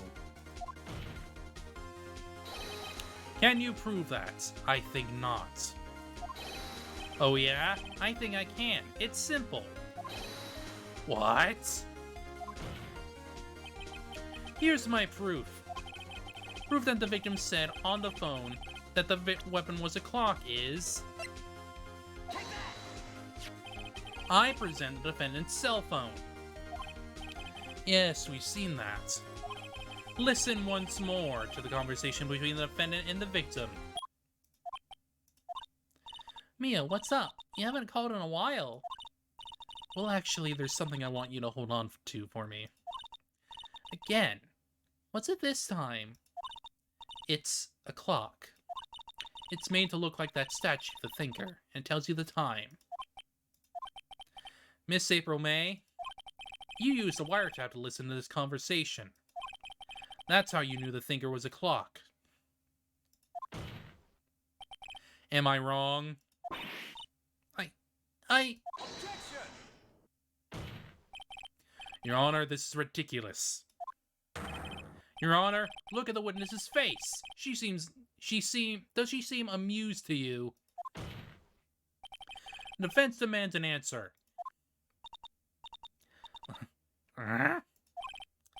Witness, answer the question. Did you tap her phone? Miss May. Shut up. All of you. What gives you the... You lawyer.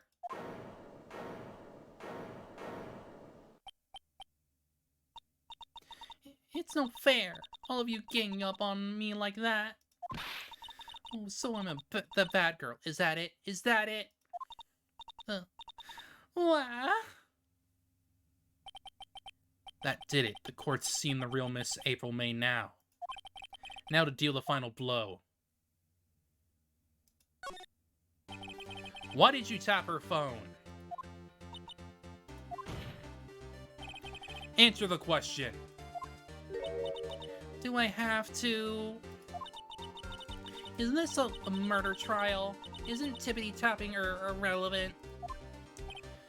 She's saying exactly what Ezra wants her to say. Miss May, you were tapping the victim's phone. I hardly call that irrelevant. While this court does not condone the defense's tone of voice, he has a point. Well, Miss May, do you have an explanation for the court? Can you prove you had nothing to do with this murder, even though you tapped her phone? I'd like to see her pull that off. Mr. Lawyer, I saw that evil, evil grin. You were probably thinking, I'd like to see her pull that off, weren't you? Damn, she's good. Well, you're not the first man who's thought that, and of course I can and will. You can't be serious. No way. Way, I say. Way! Oh, and I assure you, I'm serious, Mr. Lawyer.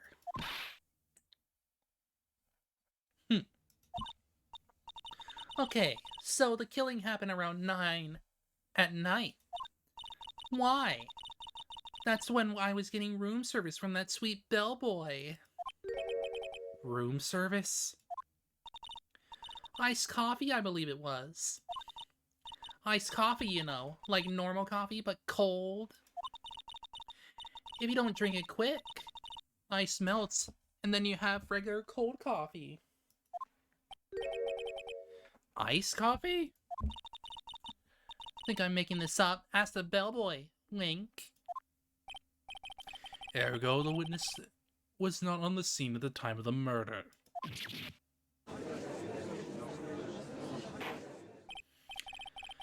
So what does that leave us? It is my great displeasure to inform you that the witness appears to have been tapping the victim's telephone. However, that is a separate crime with no bearing on the current case whatsoever. You say that, but it was still used to make sure the murder happened. Her testimony stands. She saw the defendant Maya Fey commit the murder. No, they're going to let her get it. Just walk away. No way I can win this unless I tie Miss May to the murder somehow. Well, does the defense have anything to say? Well, come on, think of something.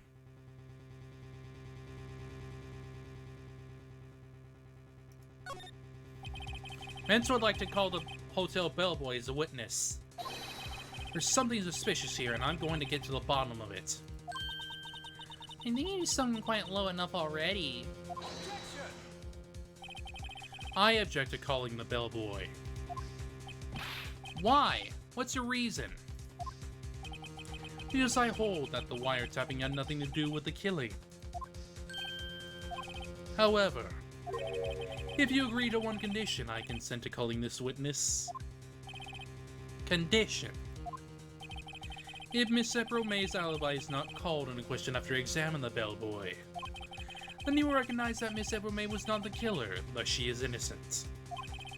And thereby you must also accept the verdict of guilty from Miss Maya Fey. That is my condition. What? I'd better find something suspicious in that bellboy's testimony. Otherwise, Maya will be declared guilty on the spot. What should I do? Alright, I've got nothing to lose, except for, well, everything. Understood, I accept your condition. Fool. You fell right into my trap. Uh-oh. Wait! Very well. The court calls the hotel bellboy to the stand. I mean, is it really a trap? I believe we're ready for the witness to testify. He certainly doesn't look like a bellboy. Yes, sir. I received your summons in the middle of work, sir. I'm happy to be of service. That tea set looks rather heavy, so without further ado, Let us may begin his testimony. I mean, can't you, like, let him, like, set it down somewhere? Very good, sir.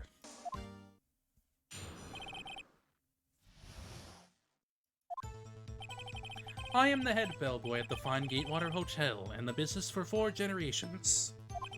I believe I received a call after 8 in the evening from our guest, Miss May. She asked for iced coffee to be brought to her at 9 o'clock on the dot, sir.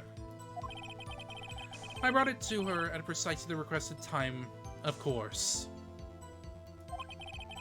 And I delivered the iced coffee to our guest, Miss May herself. I see. The defense may begin its cross-examination. Right, I'm ready, I hope. This is it. I can't prove Miss May was involved with the murder now. I will be finished.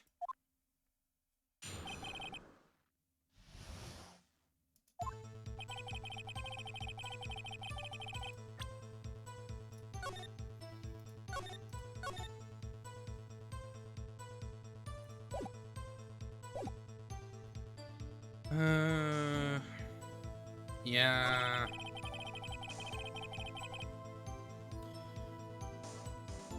Okay. Are you sure it was Miss May on the phone? Absolutely, sir. How can you be so certain? I checked Miss May in personally, sir. Not only did I see her in all her stunning radiance, but I also heard her voice.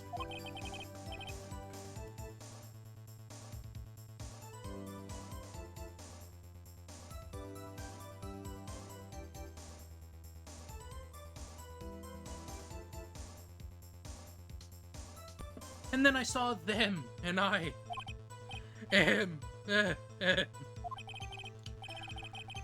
point being, I remembered her quite well, sir.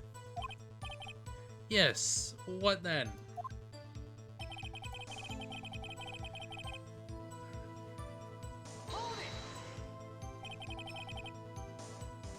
"9 o'clock on the dot, you say?" Yes, I confirmed that detail several times. And she was watching a program on TV and wished to drink after she finished, sir. 9 o'clock. Time of the murder.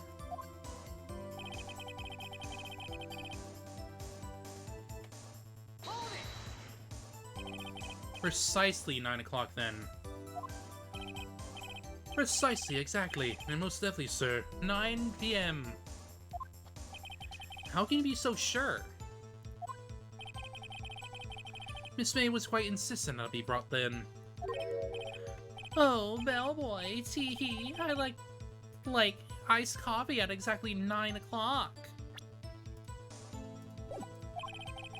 Something like that, sir. Therefore, I knocked on her door at the crack of 9, sir. Why would she be so particular about the time?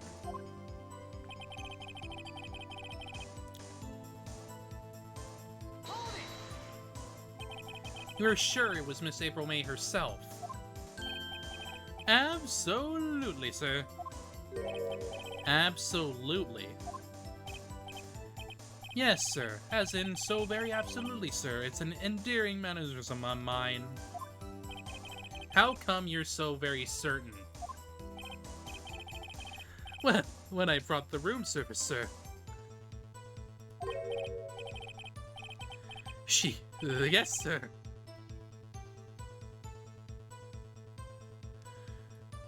Favored me with, an embarrasser, sir.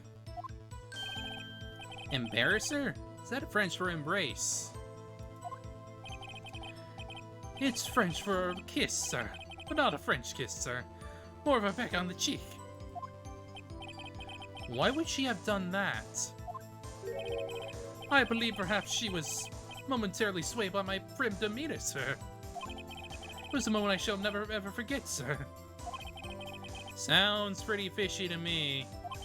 I think our Miss May was up to something and wanted the bellboy to remember her. So good. There's nothing there. Is that it? Tss, tss. Finally, you understand. This spoiled boy has absolutely no reason to lie. Now, if you have any decency, you will end this rather tedious cross-examination here. It was a bit tedious. This may leave the stand. Can't let this happen, can I?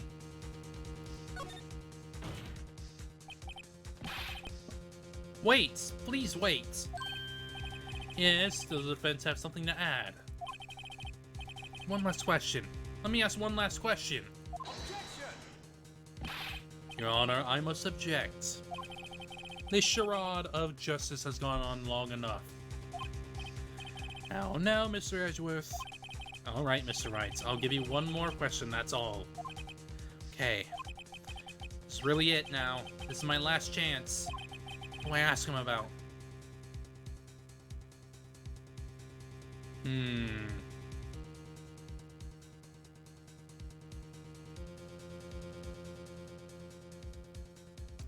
Room service. Tell me again about our room service. Again, sir. Exactly 9, I delivered room service to Miss May in room 303. Yes, I'd requested iced coffee. 18 was a charge, as I recall. I see. $18? Doesn't that seem a bit expensive? Yes, well, iced coffee for 2, you know. For 2! For 2! Yes, well, iced coffee for 2, you know. Don't skip on the ice, sir. What did he say? What did you say? Rather, quite. Bellboy, tell us the truth now. Was someone else staying in Miss May's room?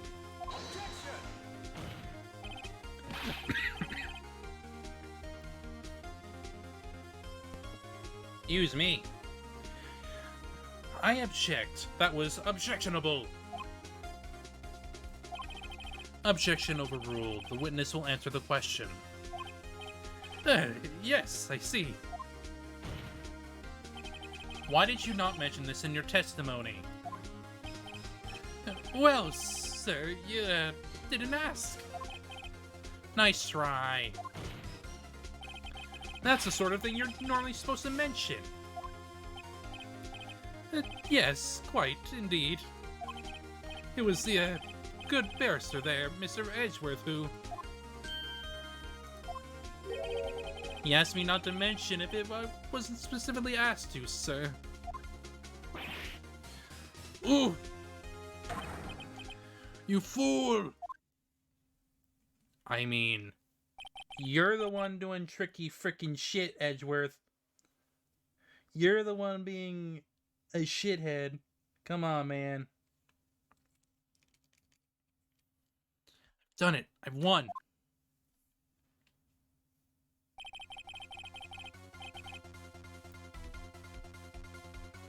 Miss April May checked in with into a trim room with a man. Correct? Yes, sir.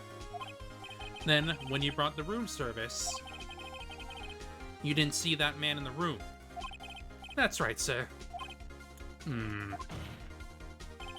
Your Honor, we have just learned of another person involved who may have been the murderer. In light of this new fact, I hold that it's impossible to judge the defendant. Wouldn't you agree, Mr. Edgeworth? And who, Mr. Wright? Who is this other person? Simple. It was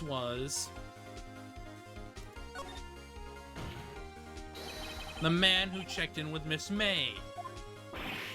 Oof. Your Honor, as has been previously revealed, Miss April May was tapping the victim's phone. Yet Miss May herself has an alibi at the time of the murder. However, that does not clear the man that was with her. The bellboy saw no one else in the room at the time of the murder. My, what a convenient little setup, but it's too late. Too late? As well you'd like if it was too late, wouldn't you? After all, it was you who hid the presence of the other man from this court. Ugh. start, amateur. These accusations are ludicrous. Enough. The court acknowledges the defense's argument.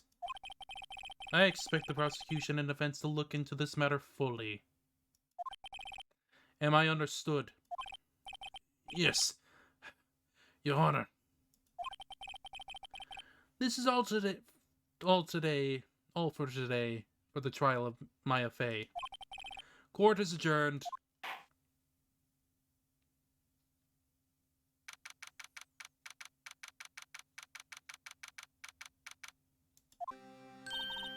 Mr. Wright, you were amazing in there. Really? I think I might be your newest fan. Oh, I was just doing my job, you know. Then again, that other attorney was pretty cool too. Huh?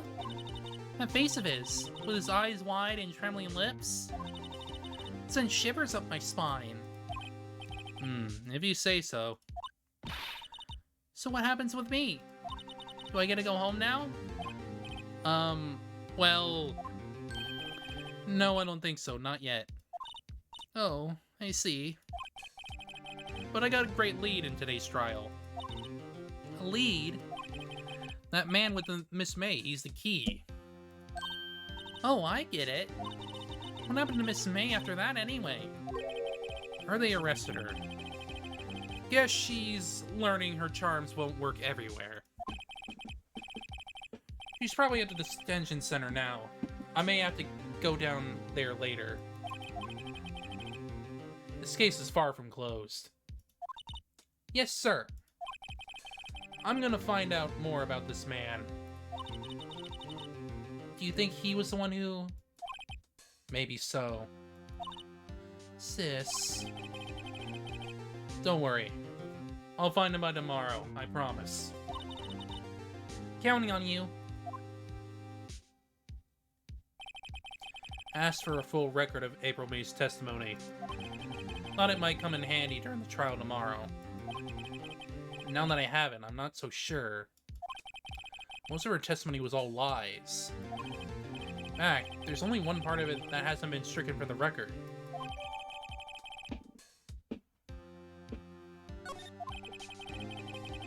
Know how much good this will do me at all now.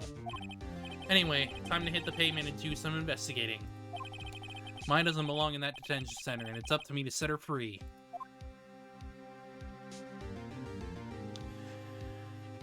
Investigation Part 2!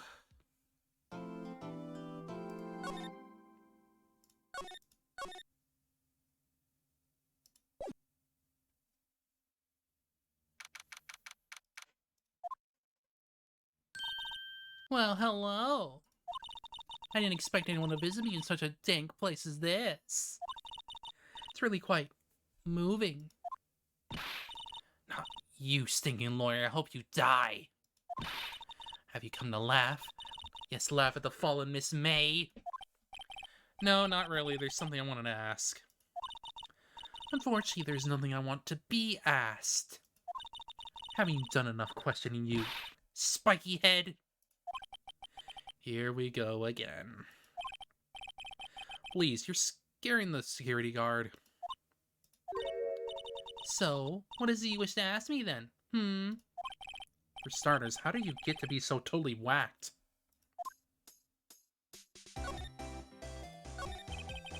About the man who stayed with you in your hotel room. Can you tell me more about him? Where is he? Come on. No way, Jose. Maybe I had something to get her to talk.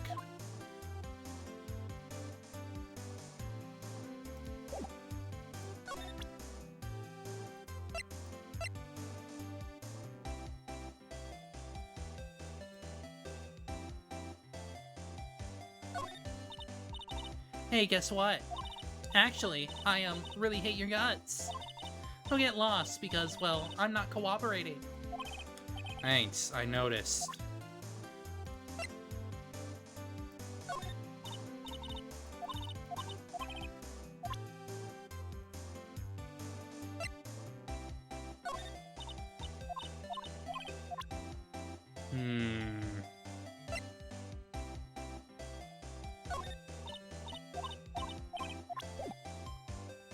and I guess he'll just have to talk. When did you place a wiretap on his phone? Aw, when you say it like that, it sounds so cold, so criminal. Tapping people's phone is a crime, Miss May. Oh, and I suppose you learned that in lawyer school, Creep. This woman is impossible to talk to.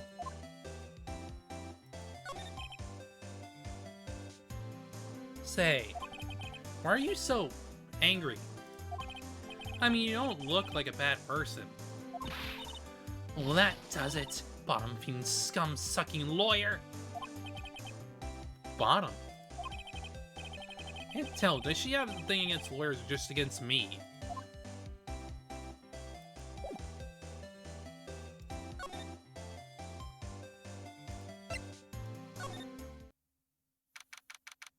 We'll just have to come back later.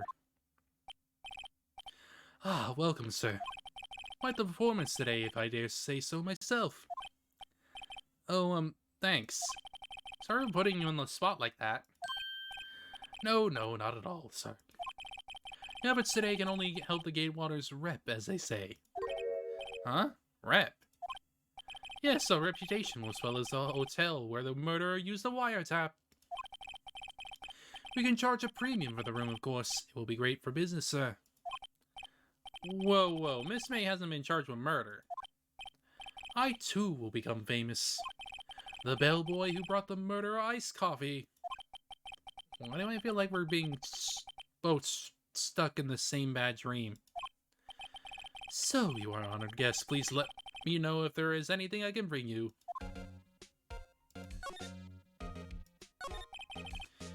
About Miss May. Oh, her. Sir, not to boast, but I knew the moment I saw her. She'd do what I say. I said. Do what? I don't think the most suspicious person here is this guy. I wanted to ask you about the man who was with Miss May. Ah, yes. He struck me as a real lady killer, if you'll pardon the expression. I knew it from the moment I saw him, sir. He and I are of the same ilk.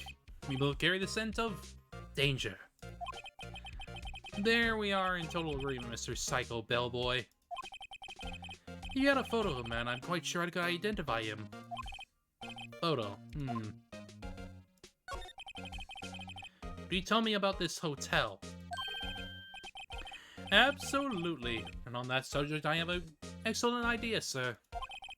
Currently, this hotel is known as the Gatewater. I propose that we add a subtitle. A subtitle? Gatewater Hotel. Murder Manor.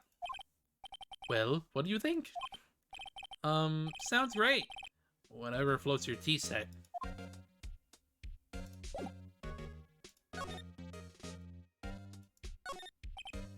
Huh?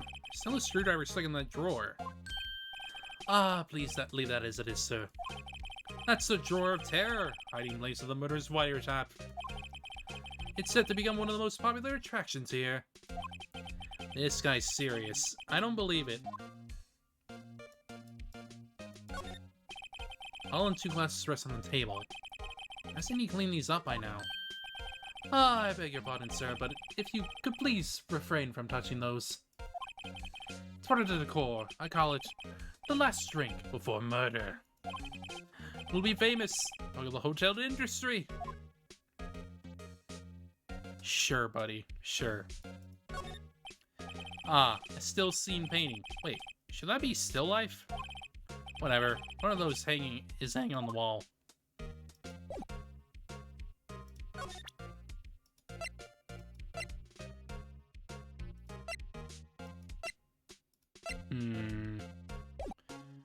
Probably don't have much here. I'll just go to Grossberg. And of course, the painting's gone. Huh. This Grossberg is out today. Again. He's avoiding me for some reason. However... What's this? Old photos? There are 2 lying here. Something's been written in the pencil on the backs. Dios Incident, Exhibit A, Exhibit B. Let's take a look at these.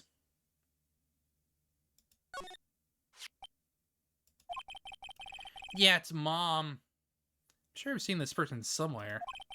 Perhaps I'll borrow this photo. I'm sure no one will miss it, just one little photo. Might be a valuable clue. Take it for now.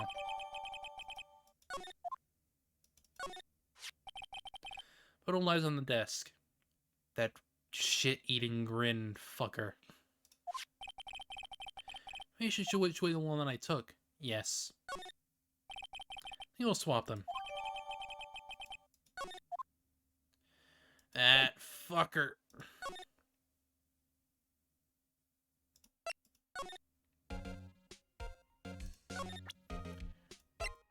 Who is this man?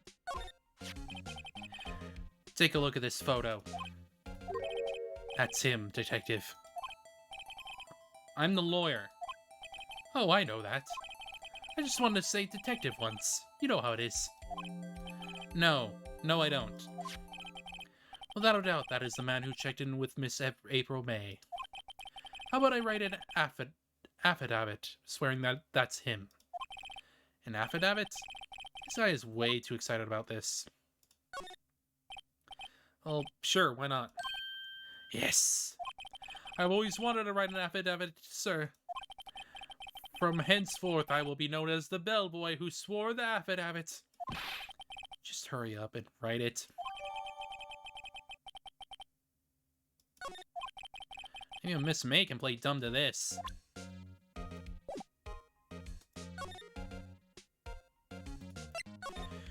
Tell me. You again. Can you take a hint and stay gone? Hey, the only reason I'm back here is because you won't talk to me. Oh, so it's my fault now. You don't just have spiky hair. You also have a spiky heart. That does it. When this case is done, I'm shaving my head. Clearly that didn't happen.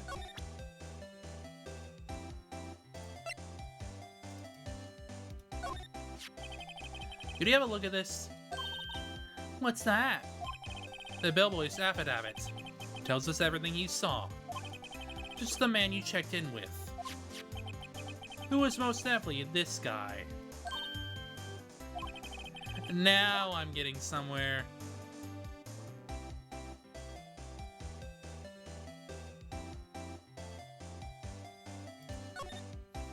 Okay. She's vulnerable now. I should be gentle. Miss May, it'll be easy for me to hand this affidavit to the police. If they get involved, wouldn't your boss be even more, inconvenienced? All I want to do is have a little chat with him. You won't tell me? Is that all you have to say? Yes. If it's so easy for you to get the police involved, then why don't you? Somehow I think you're not up to it, Show them a little kindness and they jump all over you. Kind of the opposite effect of what I hoped.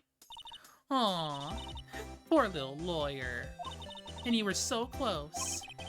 This isn't working. I think I've worn out this piece of paper's usefulness. Damn it! And this photo is the one I want. April may not want to talk about it. She must know him.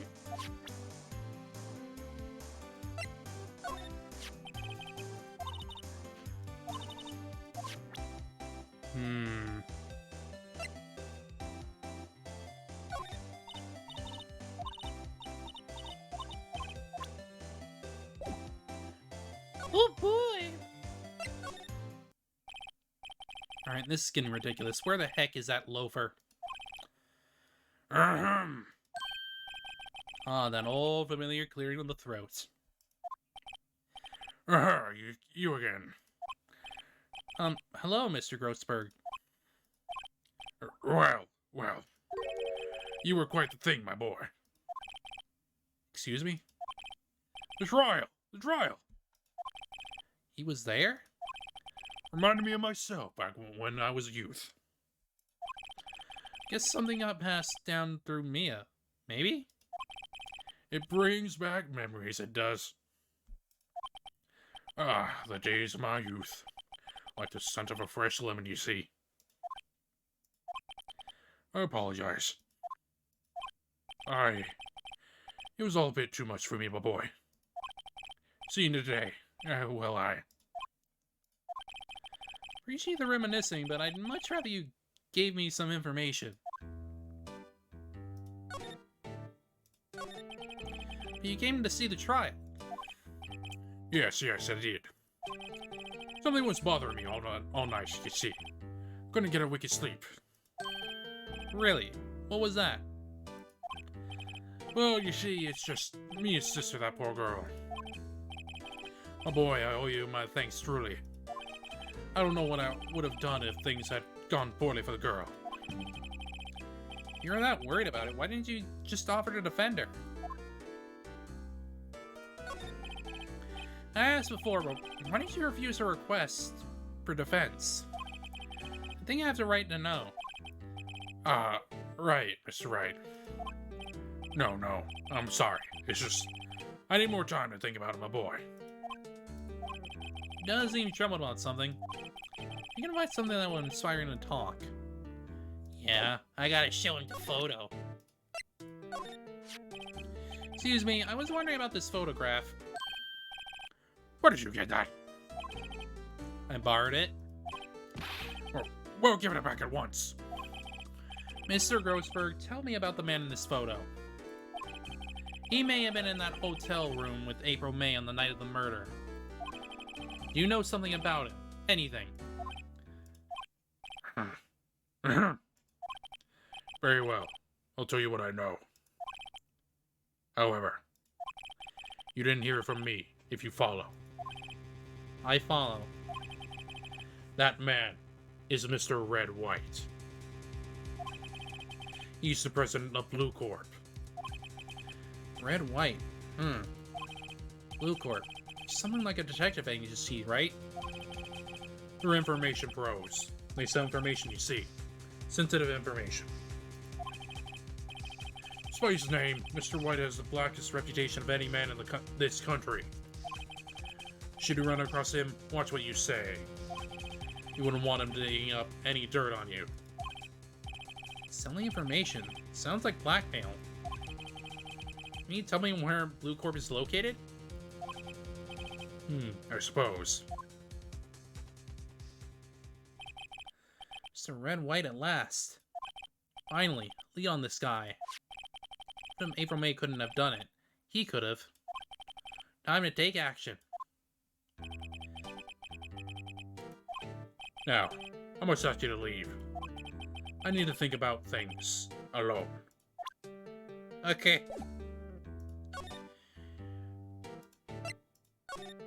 Red White.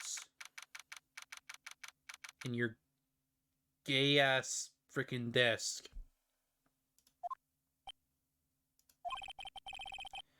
What's with the surreal decor? Welcome. Please furnish me with the title of your personage.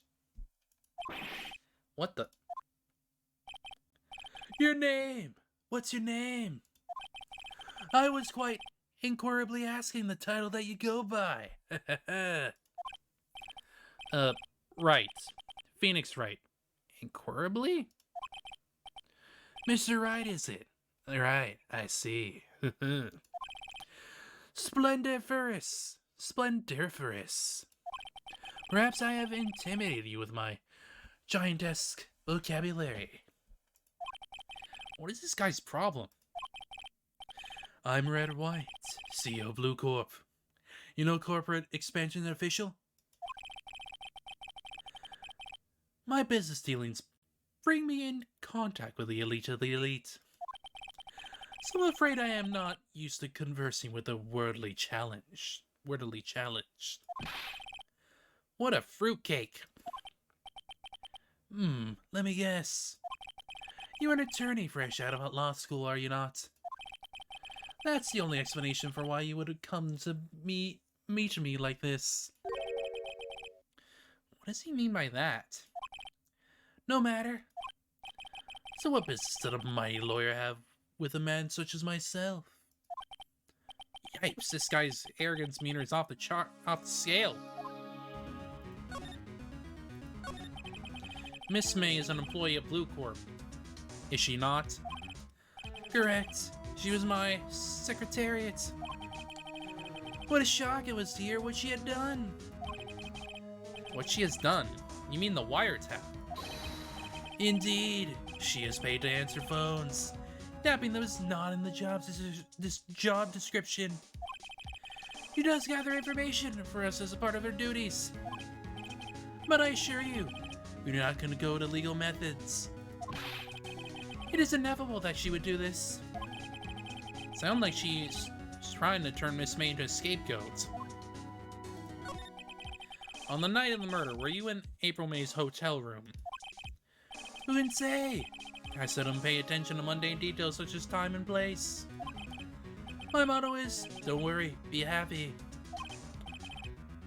Still, Mr. White, the hotel bellboy stated on the record that he does remember you very clearly. No matter. The bellboy can say what he pleases. I still won't talk to you. Want me to speak? Put me on the witness stand. Although I doubt you'll be able to capable of doing that. It's a good point, actually. Why didn't the prosecution call him as a witness? Should have seen the same thing as April May. Oh ho ho. Police, courts. To me, they are mere toys, playthings for my amusement.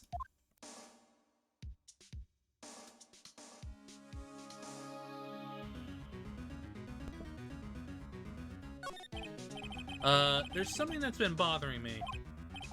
Yes, what might that be? That big painting on the wall over there. You know, I've actually seen that painting before. Oh. Just yesterday, actually. Your point being? My point is simple, or rather, my question is simple. Why is that painting hanging on your wall? Mr. Wrong, was it? Right. It appears you do not fully grasp your position here. I ask again, who are you? Huh? A lawyer? No, my feeble friend, a mere lawyer. Worth noting, zilch, zippo, nada. Just like that story excuse for an attorney, Grody Burger. What? Ugh! Oof! Ugh! He punched me! Well, Mr. Lawyer, what will you do, eh? Charge me with assault? Charge away, I welcome it. Risk you, who will be found guilty. What? Heed my exposition. The police, the courts, they all do my bidding. So you say. But I wonder, is that kind of control really possible? I don't expect you to understand. It is weird beyond your beyond your comprehension. You came here from Grody Burgers, I presume. It's Grossberg's, yes. You must ask him, why is it that this painting of his hangs here? Perhaps then he will tell you. Perhaps he will explain how a man can live purely for personal profit. Go now, skedaddle. There is nothing more to discuss.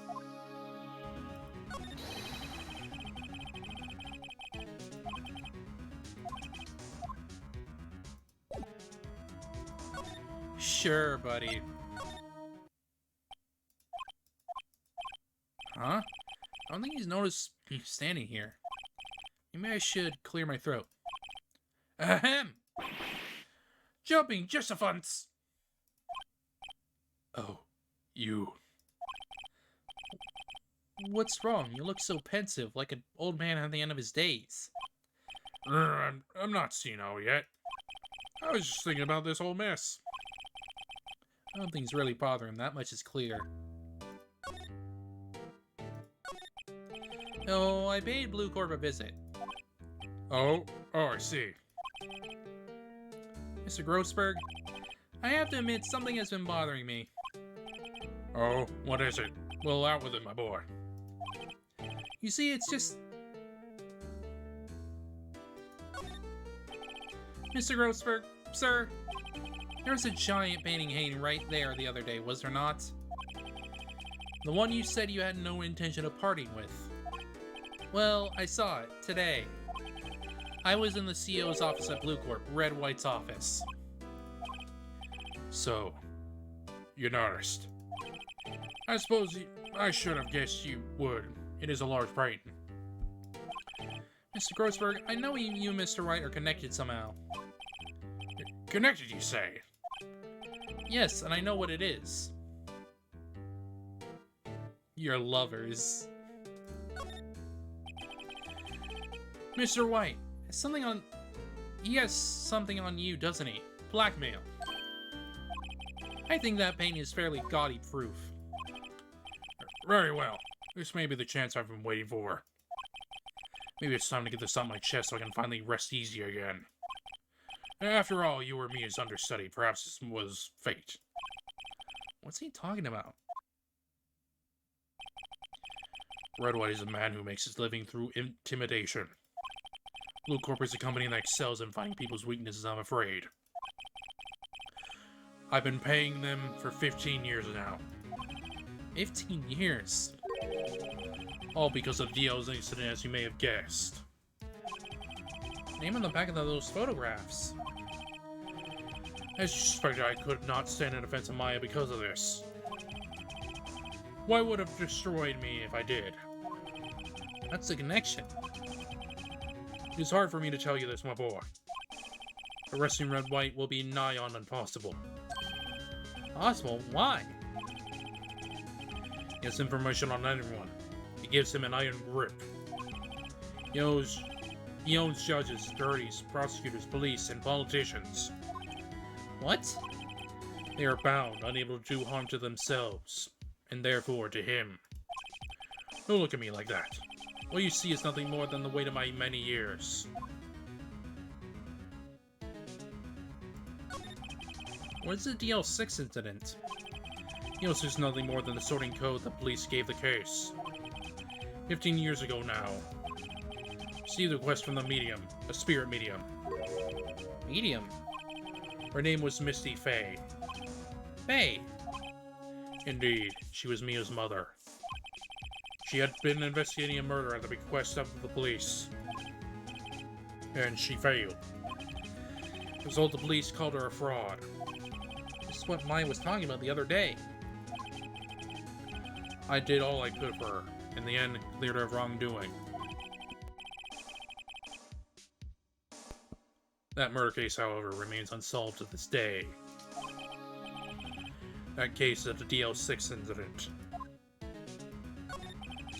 Why were you blackmailed over this, Mr. Grossberg? The DL6 incident was top secret at the time. Made sense. Police didn't want people to know they were using a medium. Couldn't let people know. One person found out. I told him. Told White? He offered me riches. It is an embarrassment to me now. As I talked, police were mocked far and wide. Secretly began looking for the one who sold them out. Of course, White heard about it and he came to me. Only this time the offer was blackmail. I see. White controls the law of this country as he sees fit. Yet if you would still challenge him, have a close look at Mia's office. His office? She followed his every move for years. He may have recorded something on what she found.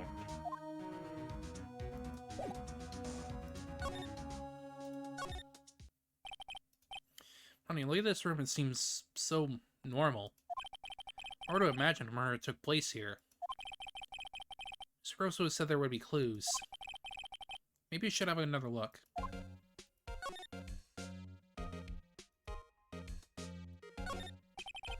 His desk, perfectly clean, as always. Only thing it's missing is Mia. All the cases the chief even ever worked on are filed here. In alphabetical order, let's take a look. What should I look at? A through I. Yeah, there's a A record in this. Yeah. A, B, F. Misty Faye. That's me and Maya's mother. Should I take a look? I have tarnished the Faye name, leaving only these words. My mother vanished. Determined to find the ones who had made my mother blame herself in this way. Even the power that runs my family held an audience with the dead. Finally, the names of the two men surfaced. One was Marvin Grossberg, a lawyer who sold my father's information for riches. The other was the man who sold that information to the press. This parasite, who makes his fortune on threats and coercion. His name is... record stops there. So me and New Grossberg.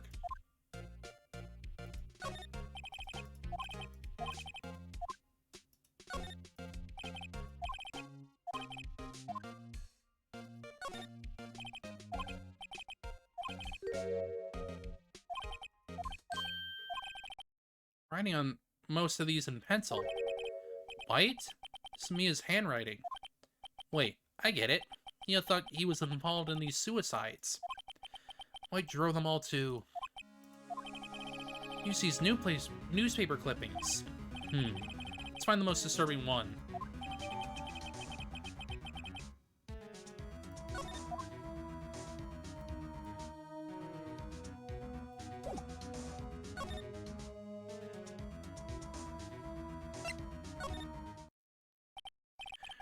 Well, are you persistent? Sorry, but there's something I have to ask you. Mr. Lawyer, I really hate having to repeat myself. But it seems the message has not yet penetrated your thick skull. Stop bothering me. You would try my patience further, I fear a nasty accident may occur. Do I make myself clear? Transparent.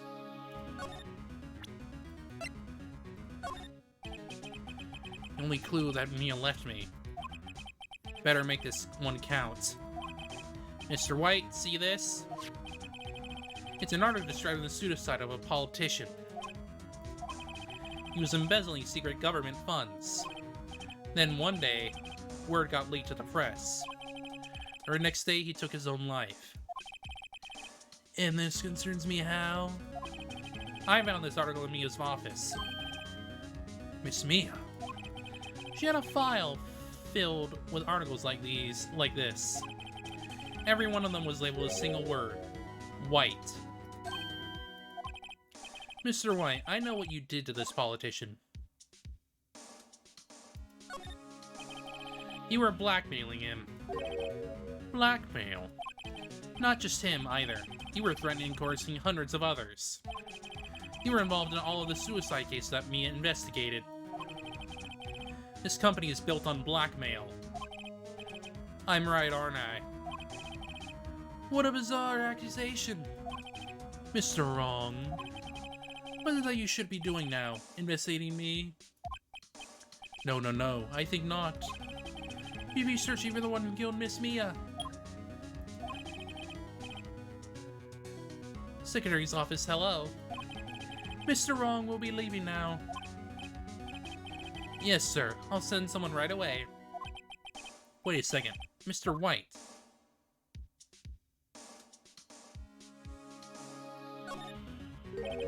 You're wrong, Mr. White. Excuse me? What I should be doing now is going after you. Just what are you insinuating? Mia was on to you. She was keeping tabs. For this reason, you had April May tapping her phone. Then Mia was murdered, and all the documents about you mysteriously disappeared. So the culprit would be... Even a child would work it out, Mr. White.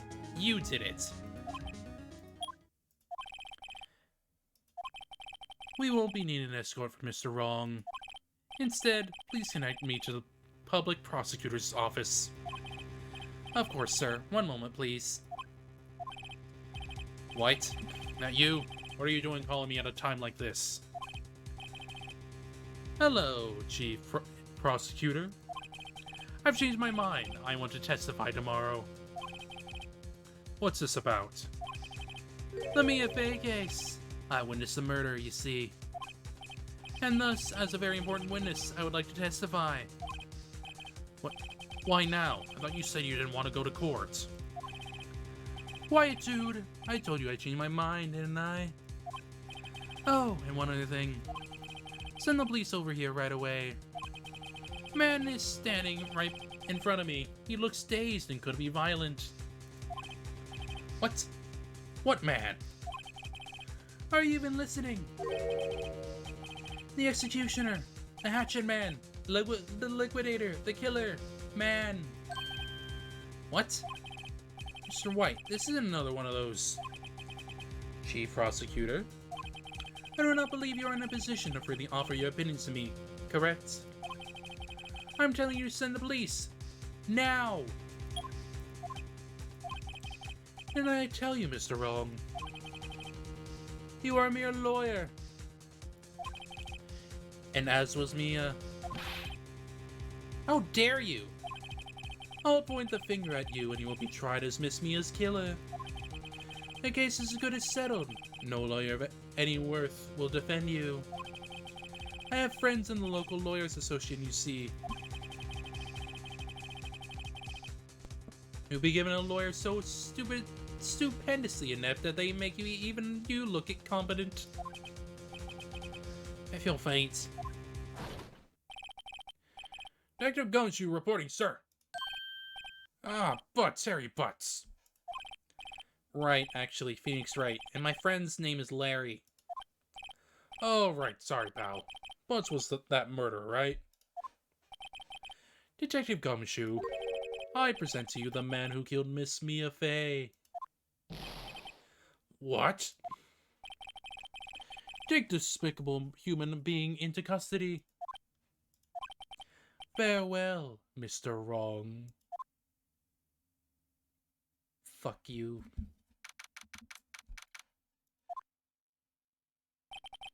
Can't believe it's only been a day since the first trial. Trial begins tomorrow. What's going to set a trap for me? Prosecution will be on it, of course. Edgeworth included. Attorney was assigned to me by the state yesterday. I refused. I had an idea. Right! Mr. Wright! Oh, Maya. Great, they let you out of detention. Just now, yes. It's all thanks to you. Huh. Now I'm afraid we switched places. What? You mean, you... What do you want to happen to Maya? I don't believe it. How many people does that man need to destroy before he's satisfied? My mother, my sister, no, you. This has gone too far. Mr. Wright, please tell me, is there anything I can do? Well...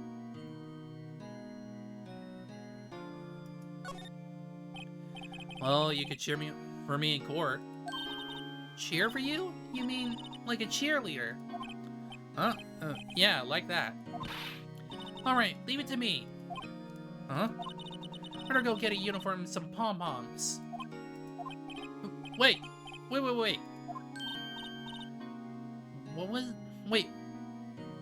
What? I'm kidding, it was a joke. No way. No, really, I was kidding. But thanks. It's good to know you're on my side. There really isn't anything you can do for me anyway. But I can't just sit here and do nothing. Gotta give that man a piece of my mind. Just a piece.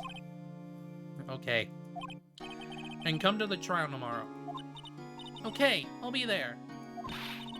I'll show them a thing or two.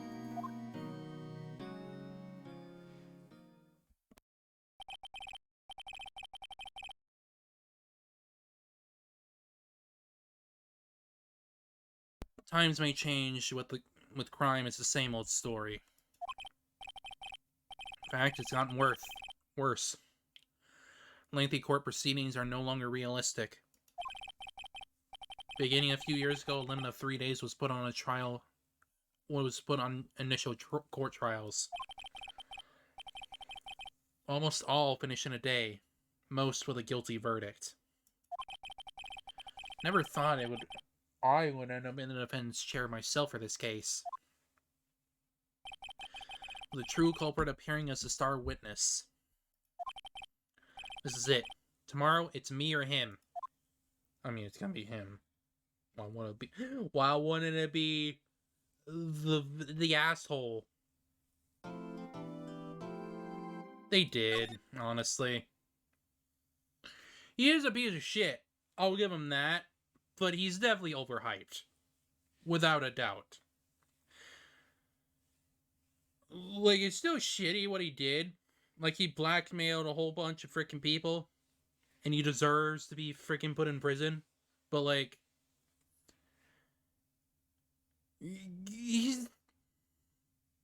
He's really not that freaking great of a freaking villain. In all honesty. He's like a lore villain rather than a proper arc villain, to be honest.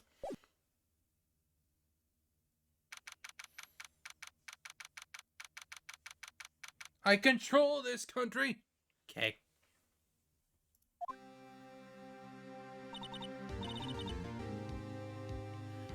Like, I'll take Manfred von Karma any day over him. Manfred's just way more intimidating and a real piece of work. Well, I guess this is it. Yeah. One way or another, this case gets decided today. Phoenix, look! And seems to hold more influence, yeah. Without a doubt. Manfred seems to hold, like, the entire freaking justice system in his hand. Because he cheats it.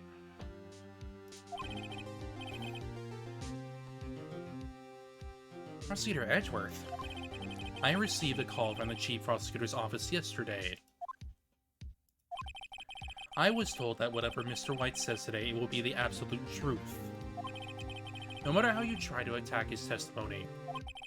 If I raise an objection, I have it in good faith that the judge will listen to me. Yeah, we never see this. Doesn't Brent White have the judge in his pocket too? So you're saying I'm going to be guilty, end of story. I will do anything to get my verdict, Mr. Wright. Anything. What? Why? How can you torment an innocent person like this? Innocent? How can we know that? The guilty will always lie to avoid being found out. There's no way to tell who is guilty and who is innocent. All that I can hope to do is to get every defendant declared guilty. So I make that my policy. Edgeworth. You changed. Phoenix, you know him? Don't expect any special treatment, Phoenix Wright. Phoenix? Well, court will be starting soon. What? But wait! Your defense attorney isn't even here yet. They're not... I'll be defending myself. What? Okay, let's do this. But yeah, they say how powerful he is, and, like, he's definitely, like, a lore character that, like, fucked shit up. But we'd, like, never get to see it in his own freaking case. We never get to see that other than he's got some level of power in the courts and shit. 15 months. Woo.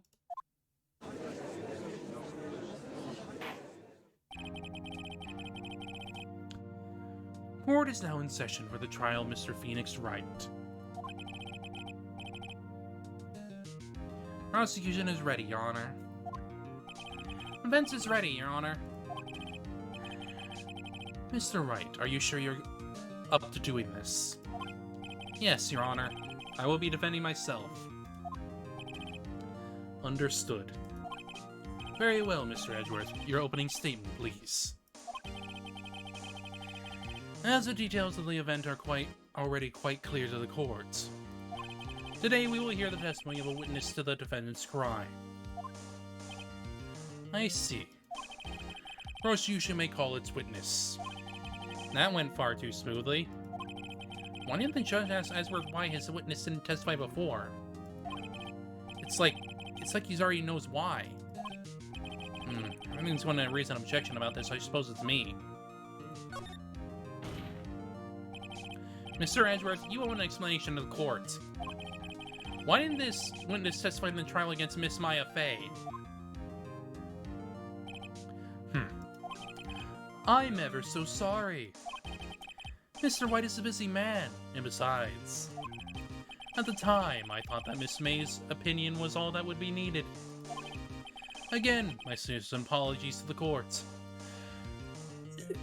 Yeah, you could definitely say this is definitely White's influence here, of why everything in this freaking trial is just so freaking incompetent.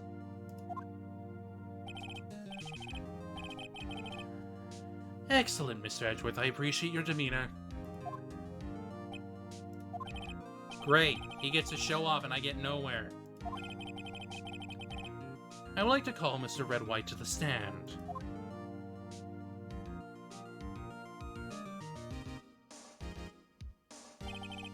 Please state your full name. You wish to know the title of my personage? Your name. Yes, that is what I said. Oh dear, do my locutions confuse? Name. These two are great together. My name is Red White, but my friends call me Blanco Nino. I am the CEO, or to use a more common term, the president of Blue Corp.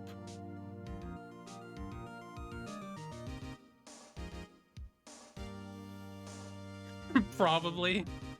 I am done with talking with this asshole on the witness stand. Just get him out of here. I would not freaking doubt it though. Because clearly, at this point in time, he's already fed up. Do you know the victim, Miss Mia Fey? That would be a negatory. No, I did not. You were at the Gatewater Hotel the night of the murder. Correct. And you witnessed the murder from there. Ahem. Why tell you what you already know?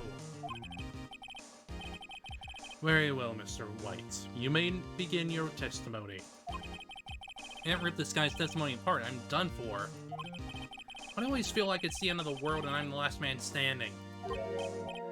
Ho ho ho ho. Hope you have made your peace with God, Mr. Lawyer.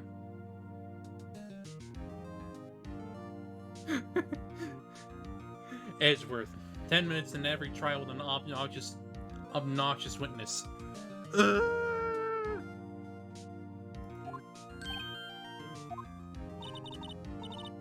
Let him have it, Phoenix.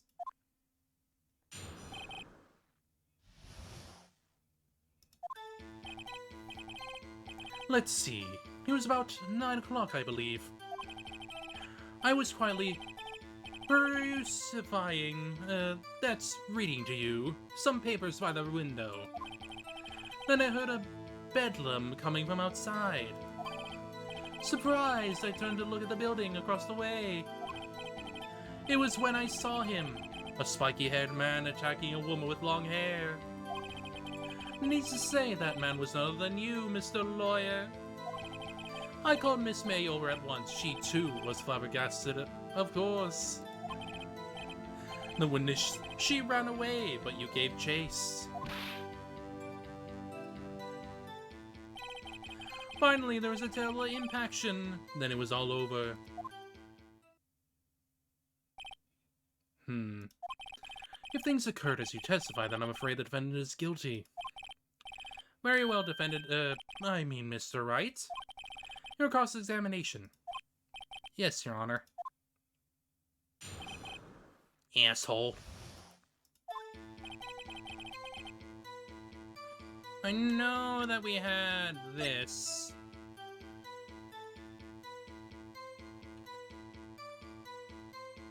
But that's if we believe her.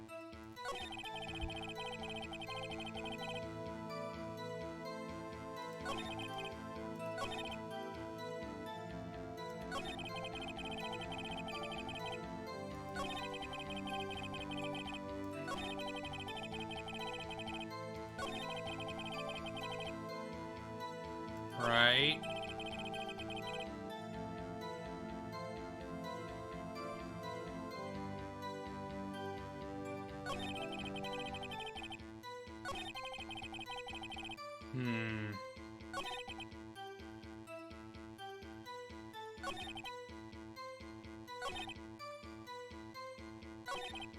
I think for now we'll just have to press. Spiky haired?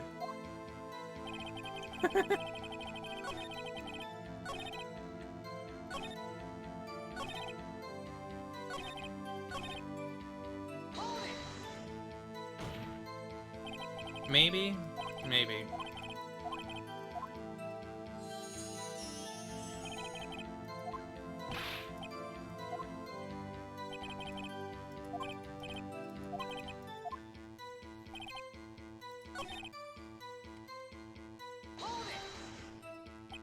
Can you be a little more detailed about that? I think it's worth knowing exactly what happened. Of course, comprende. I understand. Victim was attacked by you and ran to the left. No, she didn't. April Macy said she ran to the right. You gave chase and struck her down. Are you sure? As you know, I am always absolutely perfect. Perhaps you could change your testimony to reflect this new detail. Edgeworth knows that he's fucking lying. Edgeworth fucking knows. That's why he asked. Wait right there. Mr. White, you've dug your own grave. What is this? You said the victim ran to the left. But that directly contradicts Miss May's testimony. She clearly stated that the victim ran right. Oh, it's simple. You misheard her. I think not. Look at the floor plans. The killer was here. And the victim here. If the victim ran to the left, as you claim she did, she would have been running directly away from the door. She would have been running into a dead end. Don't you find that odd?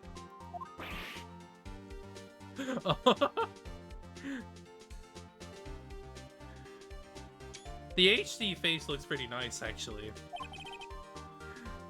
Very strange. I did see her run to the left, I did. Phoenix, look at his face. I don't think he's lying about this one. True. Maybe he really did see the victim run left. So he did witness the killing. Or he's the one who caused it. Wait a second. Mr. Wright.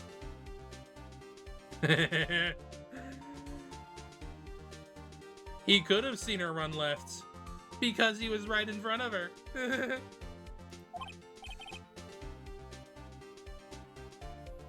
Yeah, that's why you saw her dive left, because he was right there. He was directly in front of her. Yes, Your Honor? Miss May says right, and what Mr. White says left. Can you explain this contradiction to the court? Both are right. Both witnesses are telling the truth, for once. Huh, I doubt it. Rather, that does not clear up the contradiction. There is one scenario that would explain their conflicting accounts. What? Obviously, the witness was not viewing the crime from the hotel. Mr. Wright, what do you mean? Yes, what do you mean he was not viewing the crime for the hotel? If he was not in the hotel, where could he have been? In the law offices of Fay & Co., of course. More specifically, he was standing here. I'm gonna show the court where Mr. White was standing.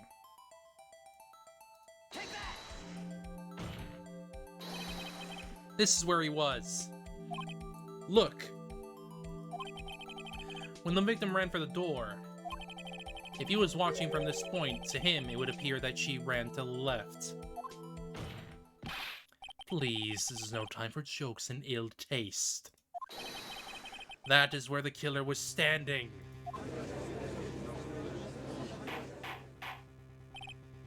Order, I will have order. Anyone disturbing the order of this courtroom will be held in contempt. Mr. Wright, what are you suggesting?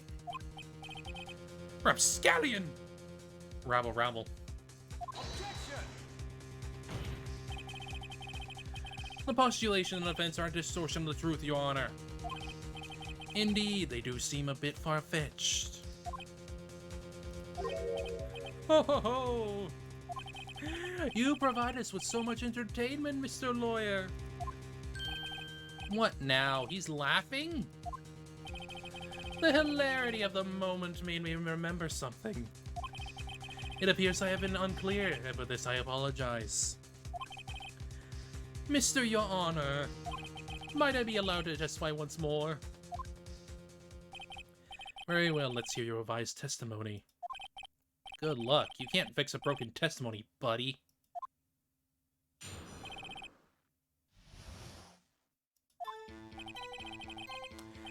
Miss May's testimony was correct, as was mine. When you assaulted the girl, she first ran to the left. And then you hit her, savagely. That is what I saw. Immediately, you're wrong. She was not hit twice. Next to the last of her strength, she ran to the right. You chased her and delivered the final blow.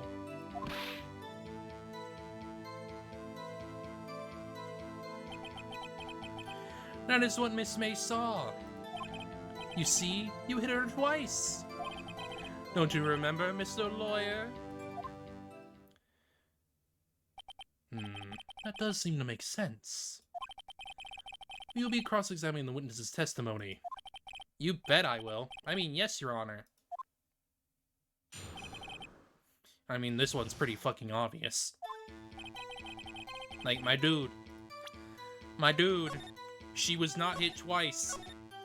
She was hit once.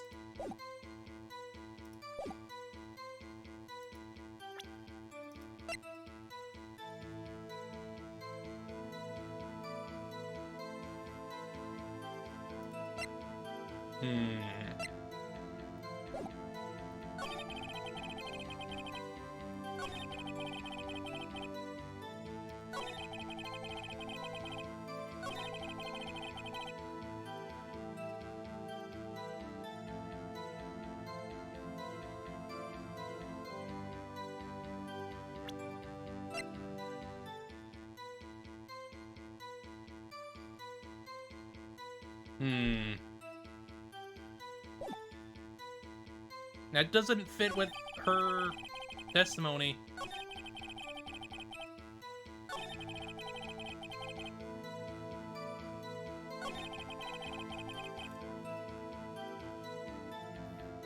Doesn't fit at all.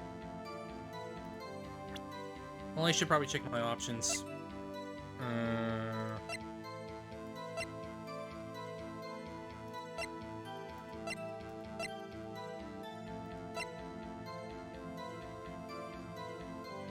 Dodged an attack, then ran to the right, but she was caught and struck.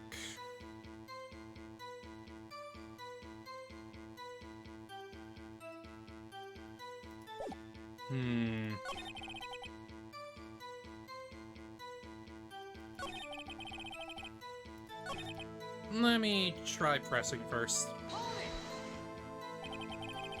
What do you mean first? First, that is what comes before what happens next. You do speak English, right? Please sit back, relax. I will try to use simple words for your benefit. First, she ran to the left, and then...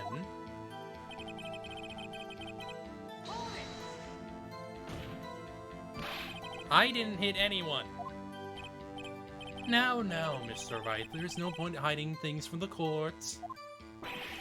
I'm not hiding anything. The prosecution requests that the defense refrain from interrupting the testimony. Mr. Wright, you have been warned. Why is he mad at me?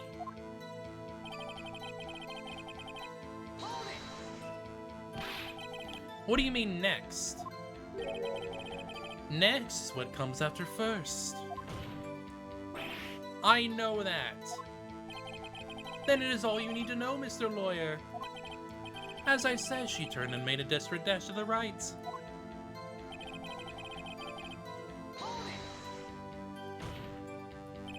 Stop saying it was me. But it was you. Mr. Wright, if you claim that it was not you, then show us proof. I do nothing, right? Nothing? May I continue?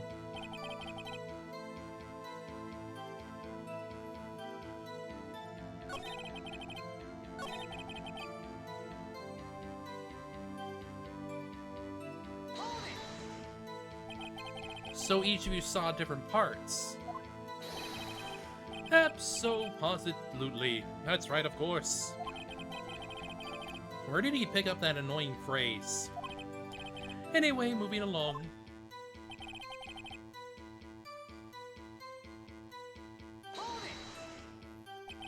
So were you watching both times? I suppose I was. Please excuse me for not testifying this sooner. What do you think, Phoenix? I think we got him right where we want him. He slipped. Let him laugh for now. I'll soon wipe that smile off his face.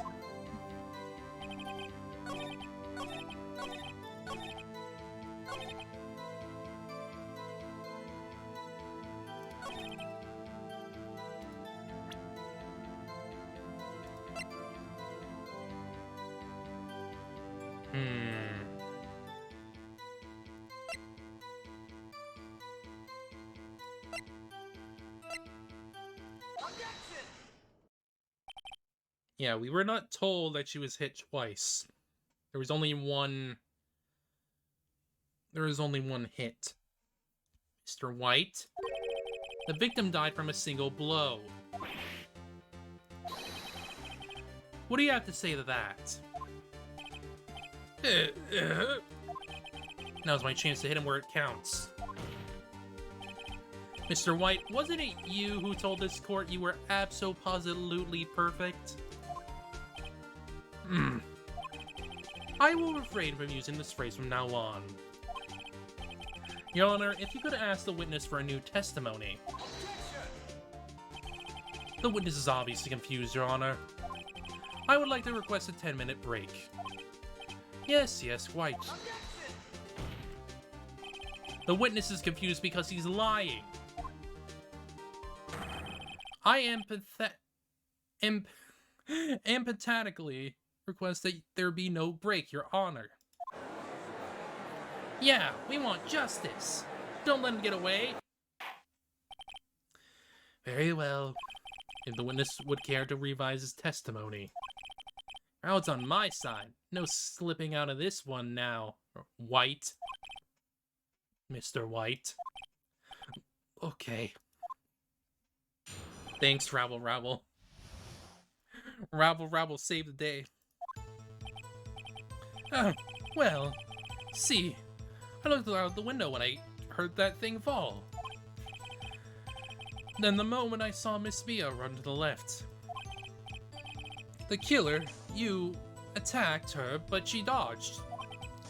And then she turned and ran for the door. Then you did her in with a single blow. Thwap!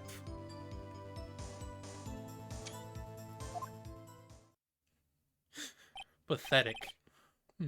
Thwap indeed. Very well, you may begin the cross-examination. Mr. Your Honor, my stomach, you see, it is hurting. Deal with it. This is almost over. Feel that guilt. Feel it.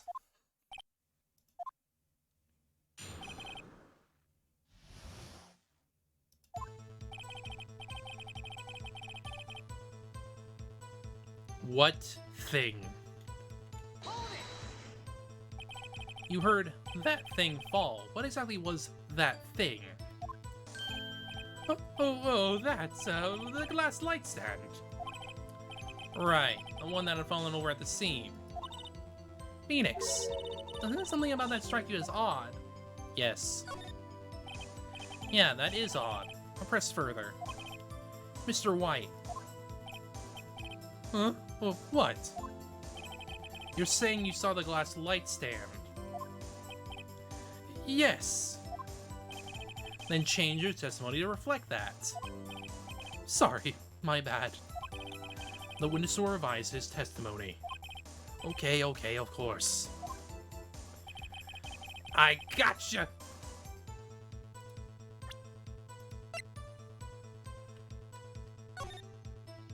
You can't see that shit!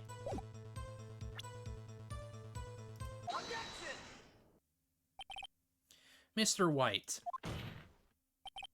It was impossible for you to have seen the glass stand. What? Look at this. These are the floor pans to the scene of the murder, yes? Correct, Your Honor. Now look. If you were to look through the window at the office, this is the area you would be able to see. Here. Well, note that the stand is not within the visible area. Well, Mr. White, what do you have to say to that? Ridiculosity! Mr. White, if you were in the Gatewater Hotel as you claim, you could not have seen the stand before it fell over. In fact, you wouldn't have been able to see it after it fell either. There's no way you could have recognized the broken shards as a glass light stand. So when did you see the stand, Mr. White? It must have been the moment that it fell. And the only place you could have seen that from is inside the Fey Law offices. In other words, you were at the scene of the crime when the murder took place. Ah! Ooh. You looked freaky. Freaky boy. Cry. Mr. White. Mr. White. Mr. White! You did it, didn't you? Mr. Your Honor, I miss Mia. Heh, looks like we're about to get our verdict. That's far enough, Phoenix Wright. What? I forgot about Edgeworth. Mr. White. I think the time has come. Shouldn't you confess your crime now, What? I said you should confess your crime. Ergo, confess that you placed the wiretap. The wiretap?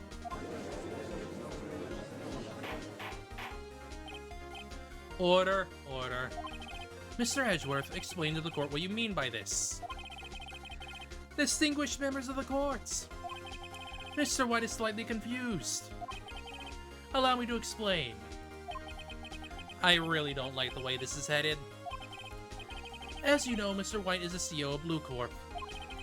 He ordered his secretary, Miss April May, to tap the law offices of Miss Fay. What does that have to do... Your Honor, the question is, when was the wiretap placed in the office and by who? No, you wouldn't! Mr. White. In order to place the wiretap, you entered Miss Fay's offices. Am I correct? Correct? You are most correct, Miles. Give me a break. Yes, in order to place the wiretap, I breached the Fay & Co. law offices. That is when I saw that cursed light stand. I mean, you're the one who bought it.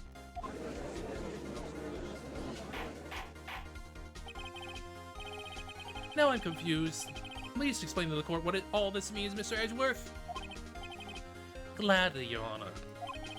Mr. Phoenix Wright has made his position quite clear. He has determined that Mr. White knew the glass stand was in the office, and has shown that there was only time Mr. White could have seen the stand. At the moment of the murder. Thus, Mr. White would like you to believe that Mr. Wright would like you to believe that Mr. White was the murderer. I see. However, it is the fact that Mr. White has been to that office well before the murder took place. Well, we went to place the wiretap. When he went to place the wiretap, he could have seen the glass light stand then. Ergo, Mr. Phoenix Wright's theory is revealed for the basic conjecture it is.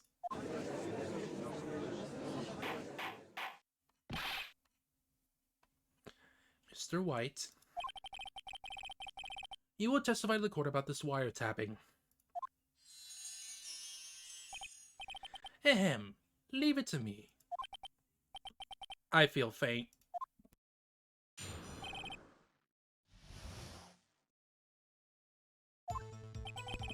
It was the beginning of September, a week before the murder. I had entered the Fay & Co. law offices. Of course, I had done so to place the wiretap. That was when I saw this glass light stand. So you saw the stand before the night of this incident. And this is how you were able to identify one had fallen over, by that sound. Correct, that is right. I see. Well, Mr. Wright, you may cross-examine. What am I supposed to do now? Good luck, Phoenix.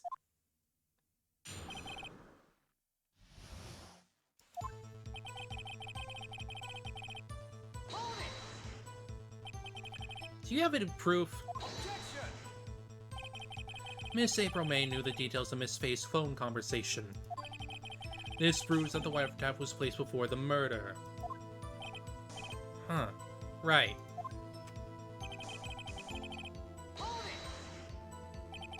Was it really you that went into the office? Or was it Miss May? Unidentified fingerprints several days old were found in the Fay & Co. law offices. Those were obviously Mr. White's. I know Edgeworth, he's already run a check on those prints. Now, Mr. White, tell us why you went to the Fay & Co. law offices.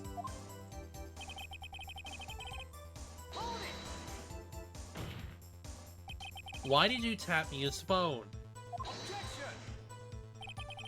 This has no bearing on the current case, Your Honor. Blue Corp is a detective agency of sorts.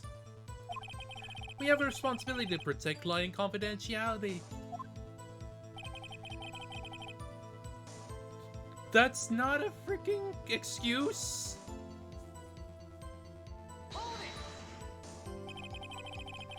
Why did you notice something as innocuous as a light stand? Light stand was made entirely out of glass. Quite stylish, so I guess it made an lasting impression on me. Such a beauticious thing deserves attention, does it not? That is all. Damn it, there's nothing there for me to press him on. Well, maybe he's rattled enough that I can bluff something out of him.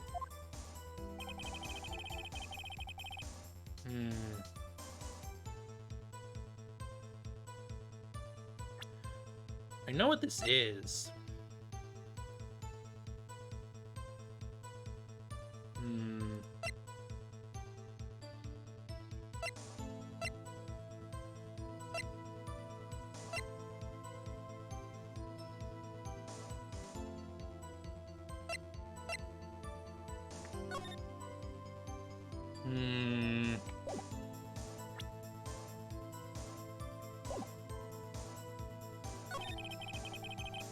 Right. Don't tell me I run out of ammo. I'm afraid that's all as far as you can go, Mr. Wright. The time has come for you to admit your defeats. You fought honorably. No more. I can't take this anymore. Mr. Wright, are you giving up?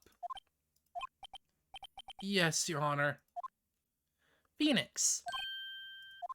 Phoenix, over here! I know that voice. Mia! Mia? Never give up, Phoenix. Mia!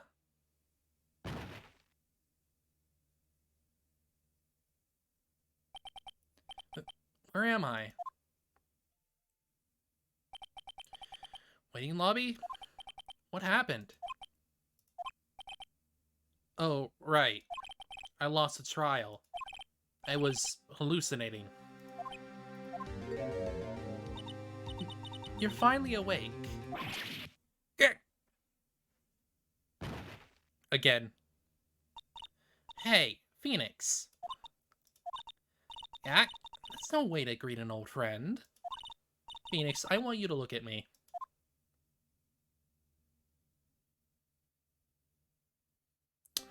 Spirit time! You're... Maya? Did you know that the Fae women have strong psychic powers? When you accepted your defeat in court. Also,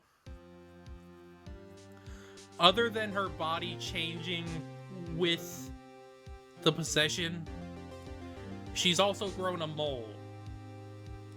Very specifically, Mia's mole.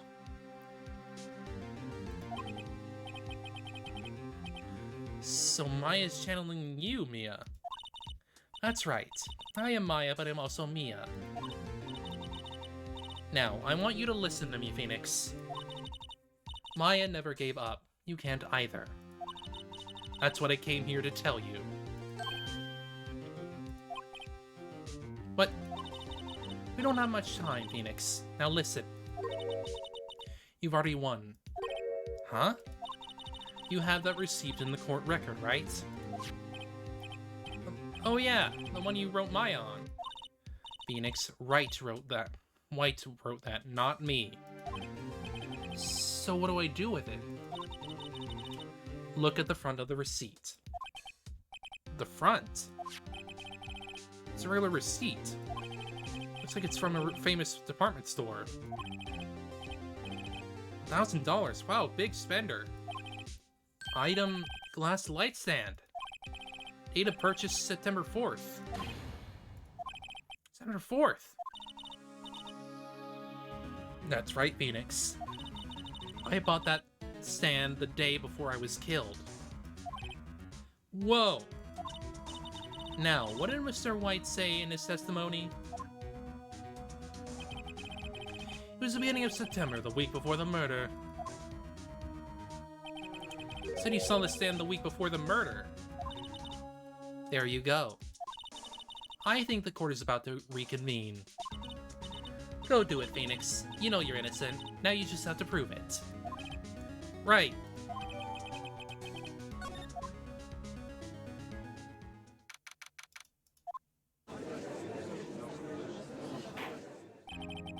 Court will now reconvene for the trial of Mr. Phoenix Wright. Is the defendant rather... Are you alright, Mr. Wright? Yes, sorry, Your Honor. I'm fine now. Let's start where we left off. Your Honor, there is nothing to go back to. The cross-examining Mr. White is finished. All that is required now is for you to pass judgment on the defendant Phoenix Wright.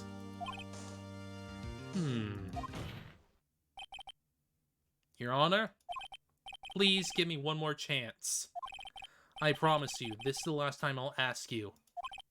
But as Mr. Edgeworth has noted, the trial is more or less finished. Mr. Edgeworth, do you have an opinion on this matter? I say, let us give Mr. Phoenix Wright his last chance. Very well. You may begin your cross-examination.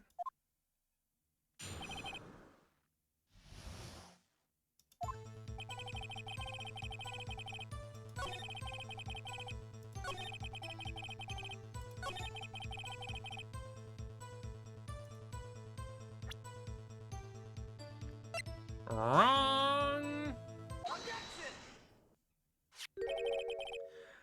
Look closely at this. See the word Maya written in blood?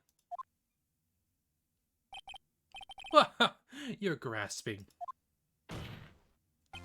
I think not. Look at the other side of the receipt. The other side? Your Honor, what do you tell the court was written on the other side of that receipt? Well, a glass light stand. Date of purchase. Why, that's the day before the murder.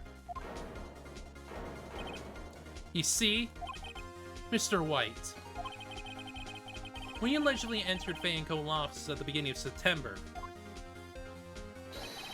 the stand could not have been there.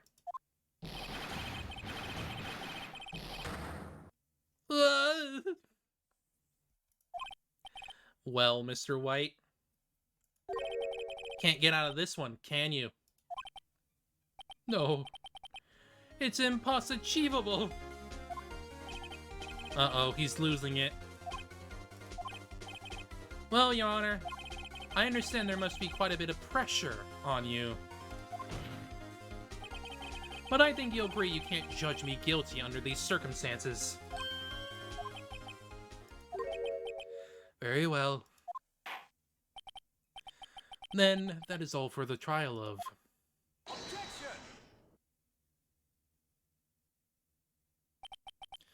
Not so fast, Phoenix Wright. Eh? What?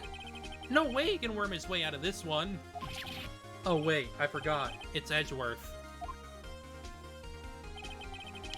There's a certain thread of logic to the defense's claims. However, there's no concrete proof that Phoenix Wright is innocent. Ergo, I would like to request one more day before Phoenix Wright is granted his freedom. I need time to make one more inquiry into this matter. Another inquiry? Isn't going to be another one of those updated autopsy reports. This guy just makes up evidence as he pleases. This is bad. Mr. White's guilt is obvious. There's no need to prolong this trial any further. Well, Mr. Edgeworth? If I was going to call Mr. White to trial, it would be me, the prosecution. I need a day to ascertain whether these new claims have any basis in factual evidence. I see. Objection denied. What? Completion of the trial, Mr. Phoenix Wright, will be postponed until tomorrow. No, there's no telling what will happen if I can't end this now. Sure to come up with, or just make up something. After Mia showed up to help me and all. Mr. Your Honor, may I go home? Of course. Thank you for your time. Ah! The witness will stay. Mia! Phoenix, read this note out loud. Mia, what's this?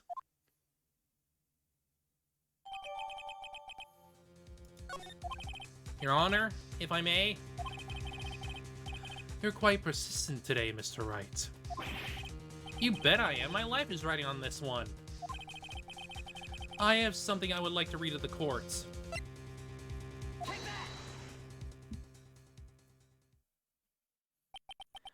The memo Mia had given me was a list of names.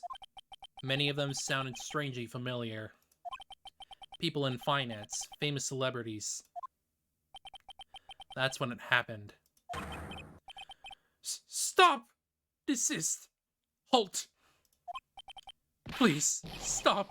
Make him stop! How did you get that list? Mr. White, admit your guilt. Right here, right now. Or else this list will be released to the press.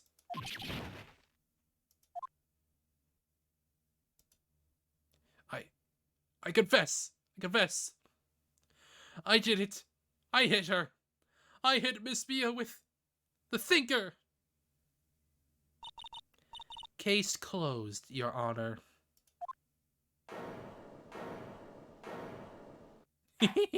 Smirky smirk. Whoops. Well, I see no reason to continue this trial. Mr. Wright? Yes, Your Honor.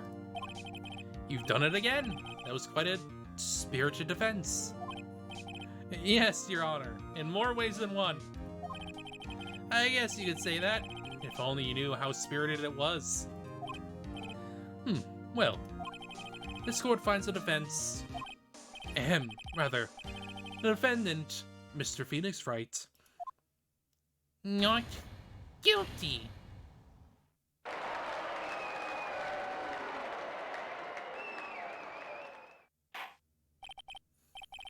That is all. This court is adjourned. Woo! September 9th, 224. Yeah, well, I never thought I'd be saying this again. But, congratulations. You're lucky I was born a Fae. I'm lucky I had both of you and Maya on my side. I'm glad you made it. Thank you, Phoenix. You risked a lot to help me and Maya. I won't forget as long as I live. As long as you live? My time here is running out. Huh? Maya's powers are still weak. I can't stay here that long. What? No, there's still so much to say. Don't worry. I'm sure we'll meet again. Chief! I'm not the chief anymore. Phoenix, can you come to the office tonight? Say, 9 o'clock. The office? I'll see you later. Chief, Mia!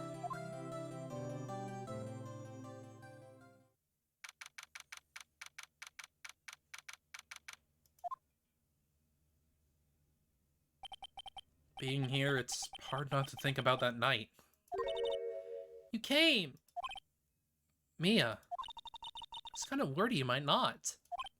Huh? Of course I came. Well then, I'm pretty hungry. How about a burger? Mia? Wow, you should see your face. Mia! What are you talking about? It's me, Maya. Maya?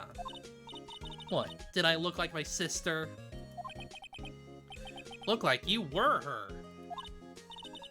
I might be able to use that. Oh, Phoenix, go to the store and buy me lunch, would you? Maya, why are you here? Because of this.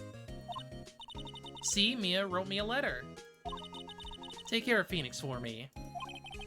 Take care of... Huh? She means the office. This office. You want us to help with the new Wright & Co. law offices, right? Who better but me, Maya Fey, reporting for duty. Wait, no. On second thought, let's make this casual. Yo, Nick, Maya here, ready to get down to business. You don't mind me calling you Nick, do you? It's a great name. Mia said that's what your friend Larry calls you. Nick. You know what this means? We're partners. You know, when I think about it, it is Maya's fault I'm here now. But if it wasn't for her, I'd probably be in jail. Wright & Co. Law Offices, it's got a good ring to it. Yeah. Thanks, Maya.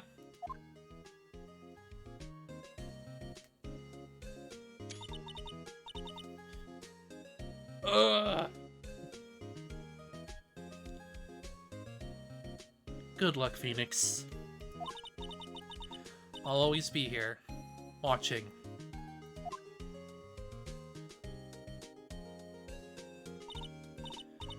Right.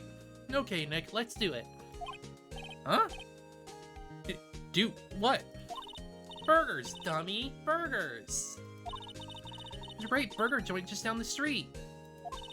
Come on, time's a wasting. Okay, wait up.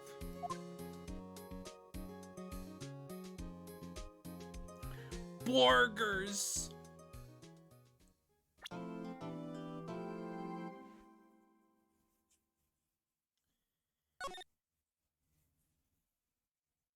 So there we go. Yeah, it's done.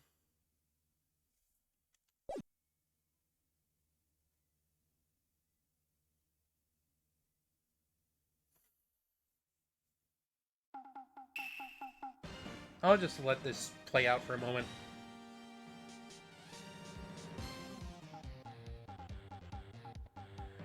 Steel Samurai.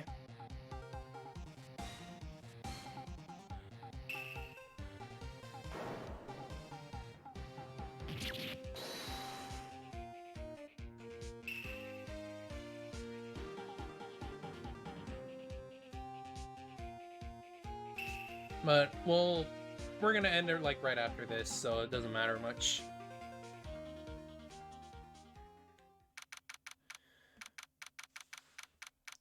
Just the intro, we'll leave it there.